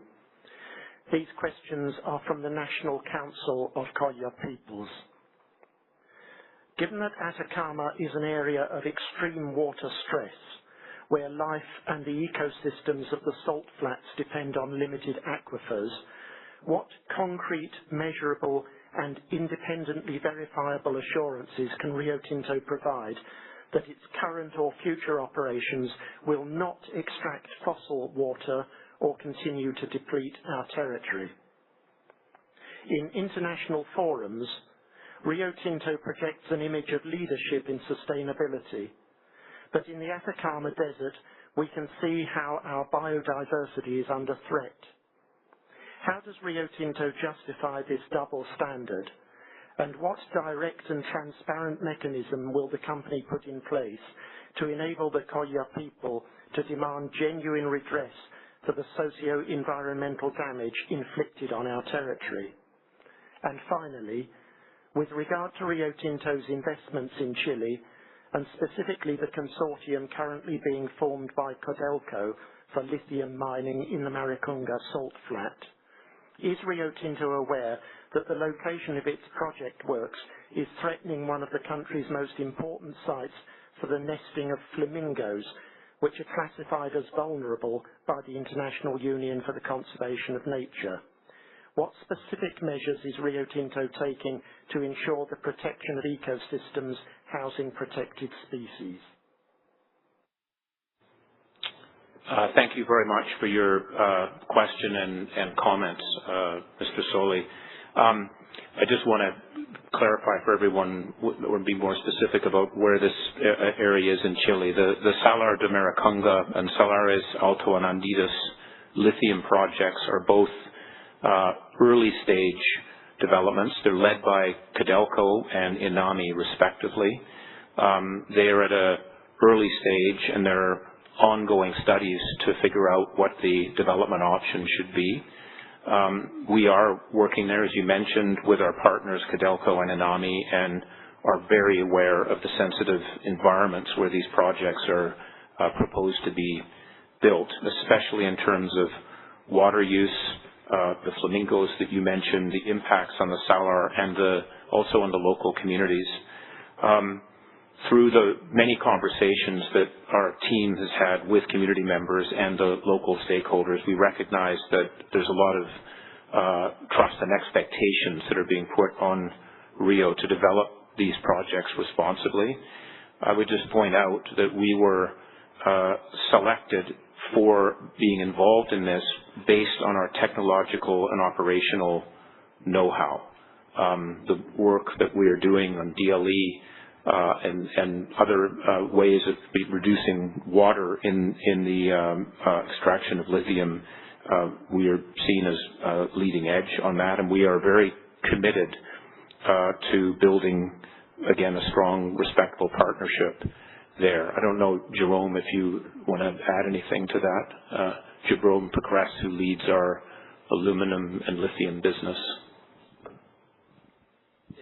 Thank you, Chairman. I don't have a lot to add, but to confirm what you say, we do not have lithium operations in Chile today, and the joint venture or partnerships that you mentioned have not even been technically formed. So this is at a stage of studies.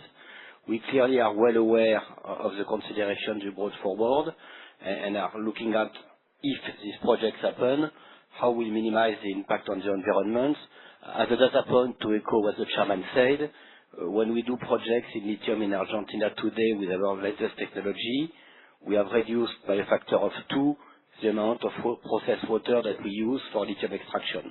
And we continue to work to improve from one project to the other our lithium extraction technology and work on the ability to reinject the brines as much as we can, which we know is a critical consideration for these Chile projects, which again, as of today, are purely at the stage of project. Thank you. Thank you. I'm now going to go on the Lumi system, and we have a question from Mr. Dan. It's a pre-submitted question. I'm just going to read it. How is diversity in the workforce a strength? I think there's some skepticism I pick up in that question that he's laying out. And I would say that we think that diversity of thinking is essential for good problem solving, and good problem solving is important for being able to generate results, which is in the shareholder interest. So having diverse thinking and being open to other people's ideas, wherever they come from, is actually important to the fundamentals of the business. So this is important for how we do our business, and that's why it's very strongly emphasized in our culture. I'm going to now go back to Perth. I think I'm planning, if people go crazy on me here, that we're going to close up in 10 minutes from now. I think there's just sensing whether the questions are, so give us like the 10-minute warning, if you will, as we go through it. So we'll go to Perth, then if there's any questions in London, and then we'll go back online. And there's 2 that are online. I see it. Yvonne, I hear you on the phone, and I think it's Harry Ashman. But Perth. Thank you, Mr. Chairman and Dom. Glad to hear Rio are addressing hydrogen for the future. With advent of green hydrogen being available from BP Refinery Kwinana site in WA here in 2027, according to Premier Cook, will Rio be providing platinum required to drive FCEV vehicles, which give zero pollution as distinct from EV that are not zero pollution? I've got 2 other questions. Next one is, has Rio given consideration to geothermal green-based power? The largest in Australia is under construction in North Perth, intended for completion in June 2026. The last one is, will the following possibly resolve Ongalu issue, native people, originally designed and developed in Denmark? Osmotic power now is in operation in Japan, driven by variation in the density of seawater brine, generating green-based power to drive a desalination plant. That's all that I have, Mr. Chairman. Thank you. We may need to try and recruit you into our technology group for the ideas. Thank you for those questions. And I'm giving you a heads up, Mark Davies. I'm going to go to you. But I see 3 areas: green hydrogen and the opportunities in green hydrogen, geothermal base power, and there's something happening in North Perth on that front. And I think it's osmotic power to do with sea brine, but I honestly don't know what that is. But I think that's what it is. But maybe if anyone does know, Mark will know that. So, Mark, if you. Yeah. Thank you. So great question, and I think that offer to come and advise us on new ideas is great. So on the geothermal, look, when we look for renewable power options, we tend to look at all options. And actually, we do use a little bit of geothermal power in the mix in New Zealand today, but it is very much location dependent. It depends on having hot rocks at the right depth. And so it's just one of the options that we consider. In terms of the osmotic power, that's pretty early stage. Once again, I would say we tend to look at what is the best option. And when you look at the scale of our business, it's actually we tend to try to buy what is readily available. And actually, the markets today, solar with batteries or wind with batteries actually works really well in a lot of our contexts. And so when we're looking at new options, that tends to fit with where our assets are located. But we do try to keep an eye. We have a team that has been looking at all these new emerging options. We tend to buy in more when they're commercially available rather than very early stage. Thank you.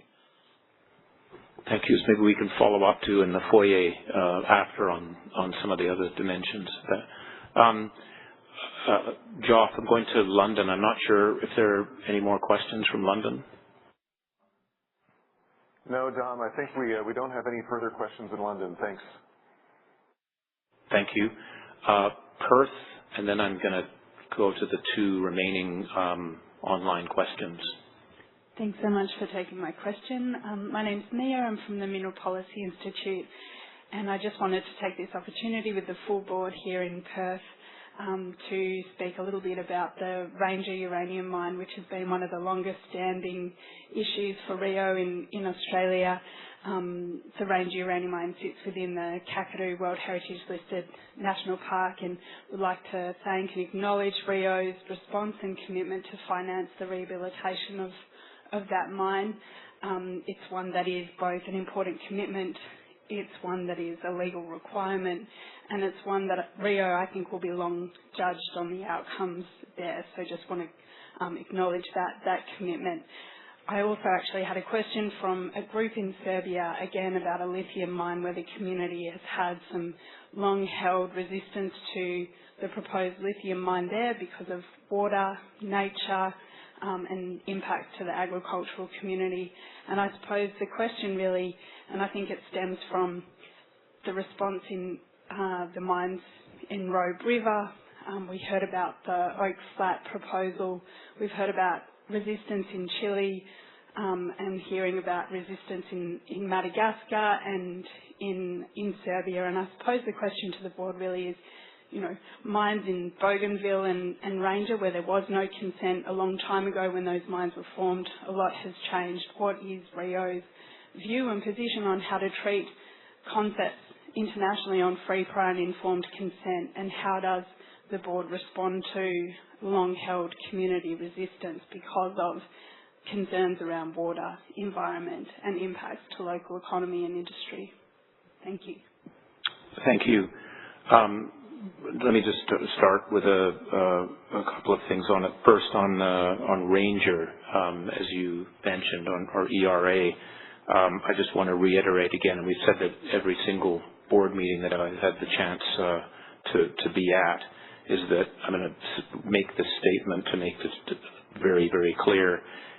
We acknowledge and respect the Mirarr people's long-standing and intergenerational opposition to the development of Jabiluka, and we want to particularly call out the leadership of Yvonne Margarula, who I've had the chance to meet personally, a wonderful woman. I can understand the stress she's in. We are not and do not want to mind. We've made that very clear, and we're obviously the legal process is moving through it, but it's absolutely clear our view on how we feel on that.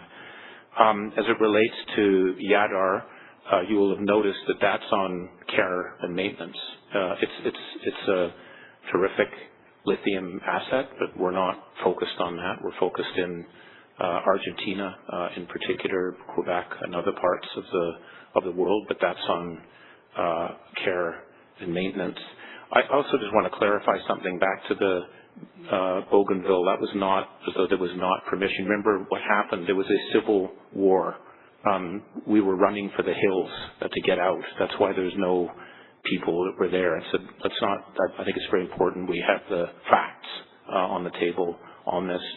And just in terms of getting consent, we are very much adhere to wanting to work with communities before we are able to do anything at all. And that's why, as I go back to resolution, that's been 22 years in that process. We didn't front run, push, weigh the scales. We were in the hands of the local tribes where we had many discussions of what was going on and the legal system. And that's something that we're committed to, and I hope you will see that with some of the examples I've just mentioned where we don't do things.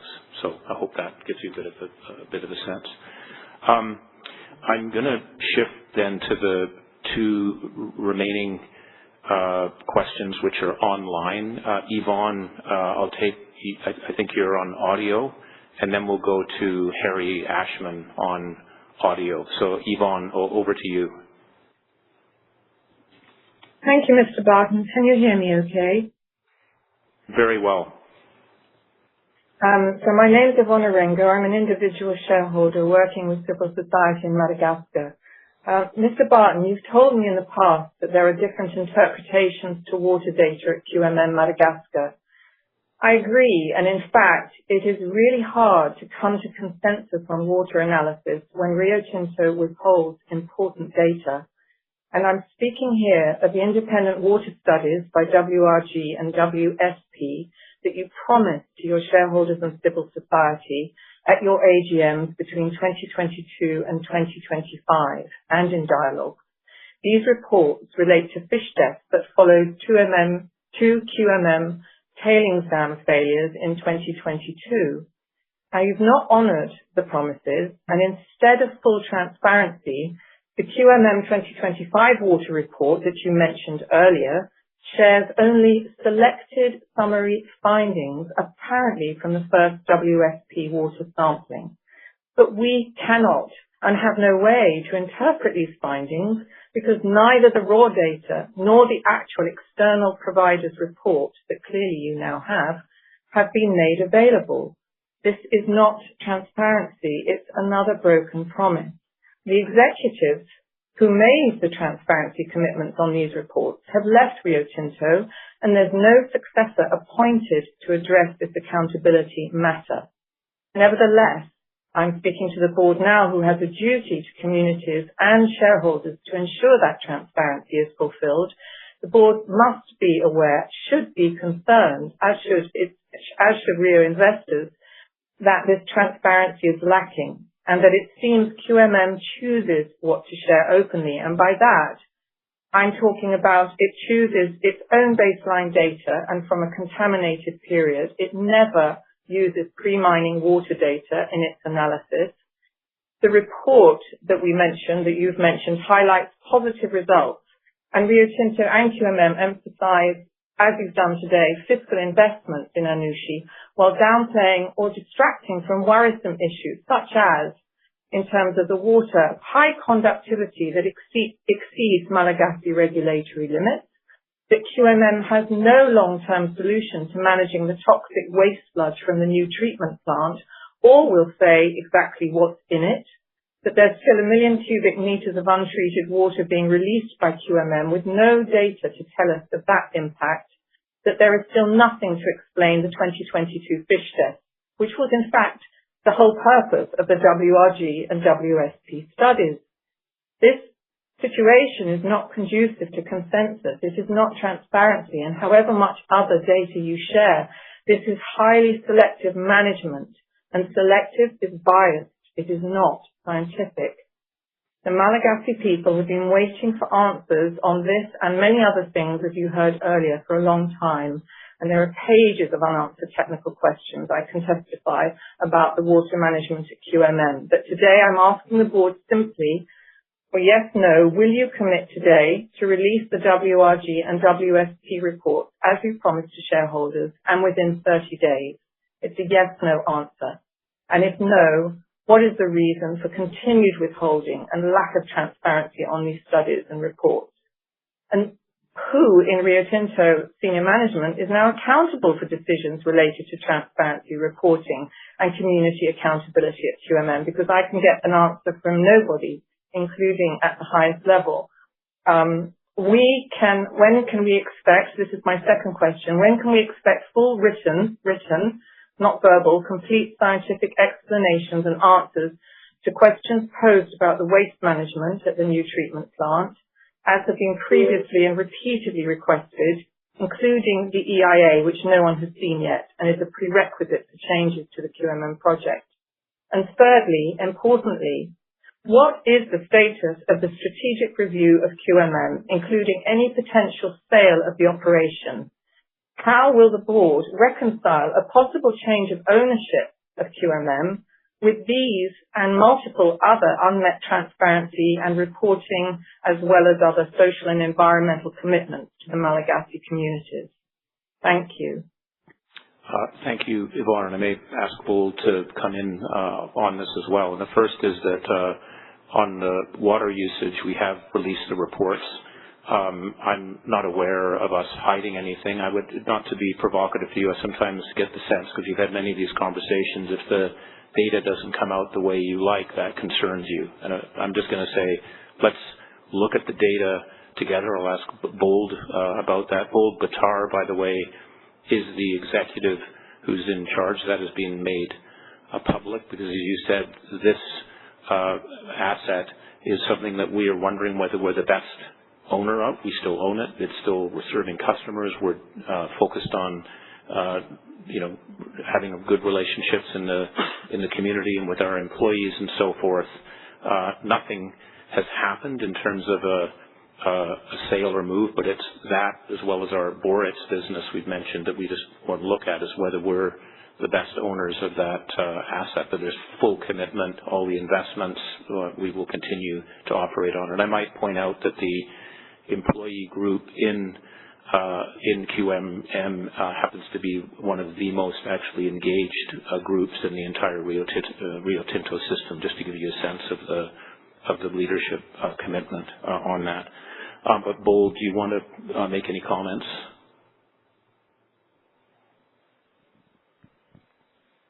Thank you, Yvonne, and I had the pleasure of meeting you in the past when I run the Energy Minerals Product Group, and so looking forward to engaging with you again on this very important topic. And I also want to thank you. Thanks for your challenges. We actually did a lot of work since 2022 and the last number of years in improving and monitoring water quality. And as you know, according to the World Health Organization, the water downstream and upstream poses no radiation contamination, as you have described. And we actually engaged, based on your recommendation, JBSNG, which is an Australian water company, that sent these samples to Australia for an independent review in 24 and 25, in 23 and 24. They have found no evidence of any water contamination based on the 19 through 22 period. Of course, then we also monitor on an ongoing basis with two other companies called Environ and WSP that are monitoring the water quality for other heavy metals, and out of the 12, we're in compliance. And you're absolutely correct to point out that in one of them, in alumina, we had breaches, and we are looking to remediate. And over the last 3 years, we actually improved the water treatment up to 70% on the emergency release. So definitely a lot of progress has been made in the last 4 years, and also want to acknowledge you have pointed those challenges out, and we are working. We're not perfect yet, but we're also very keen to engage with you what other information you're seeking for, because the teams are absolutely working with the communities to make sure the water is monitored as well with the members of the communities to make sure that we are not contaminating the flora and the fauna. Thank you. Thank you. Thank you very much, Bold. So the last question is from Harry Ashman. Harry, can you hear us okay? I can hear you. Can you hear me? Very well. Excellent. So thank you for the chance to speak. I'm Harry Ashman. I represent Robeco. We're a global asset manager We're actually asking this question on behalf of interested investors with about £2.5 trillion in assets under management. Many of them are members of the Nature Action 100 engagement initiative. We pre-submitted this question, but I thought it'd be better to ask it live for the benefit of everyone listening. We really appreciate the constructive and insightful engagement we've had with your environment team, and we support their efforts. However, Rio Tinto's water targets expired in 2023, and it's quite clear that a new approach to issues like this, hazardous waste, stakeholder engagement on nature is really sorely needed. However, the release of an updated nature strategy has been delayed several times. It's clear, especially from questions today, that regulators and host communities see the environmental impacts of current and potential mine sites as a vital part of your license to operate. And as the company seeks to grow transition minerals production in particular, demonstrating a robust approach to nature is key to enabling that growth. So the question is fairly simple. When can investors and stakeholders expect an updated nature strategy to be released? And can the board provide clarity on its level of scope and ambition, please? Thank you. Thank you very much, Harry, for the questions and also the pushes and engagement with our environmental team. We've actually outlined the approach in our annual report for 2025. As I mentioned, we've moved from group or centralized targets to site-based asset targets, and we're going to report against these annually, and they'll be on the website. You won't have to wait for the annual report to come out. You can see it. It's much like our water report, which is online on every one of our sites. It gives an update in terms of usage and so forth. This move from one central target to the product groups is again part of this strategy and new management approach that Simon's been pushing, and where we're putting resources more towards where the assets are versus having them in the center. And we think it's going to drive more durable long-term impact in these areas. So we think it's actually going to deliver more on the nature side of things. I'd also say that the approach that we're taking is very much aligned with commitments that we outlined and we've agreed to in the ICMM nature position statement. So we may remain very much committed. It's just how we're doing it is going to be done, we think, a little bit differently and more focused on where the assets are. So if I haven't answered you exactly right, let's please again, as with others, follow up, and we're happy to talk some more on it. With that, I'm going to say that we're finished with the questions. I don't see any questions in Perth. There are none in London, and there are no more online. So I just want to thank everyone for doing this. I hope it's been okay in London and online. We can see you closely from here. I hope you can see us. I hope we've had a very good discussion. There's been a lot of input, many things we need to follow up on. And again, if there are any questions that you have afterwards please send them in to us, and we can try and respond to that. So it's now time for us to take a poll on the resolutions. Many of you have already voted by proxy, and if so, you don't need to vote again. I'd like to ask shareholders and proxy holders attending the meeting in person in Perth and London who are eligible to vote to submit your votes using the handsets. If you have any difficulty, one of our attendants can assist. And if you're attending online, you should complete your votes now through the Lumi platform.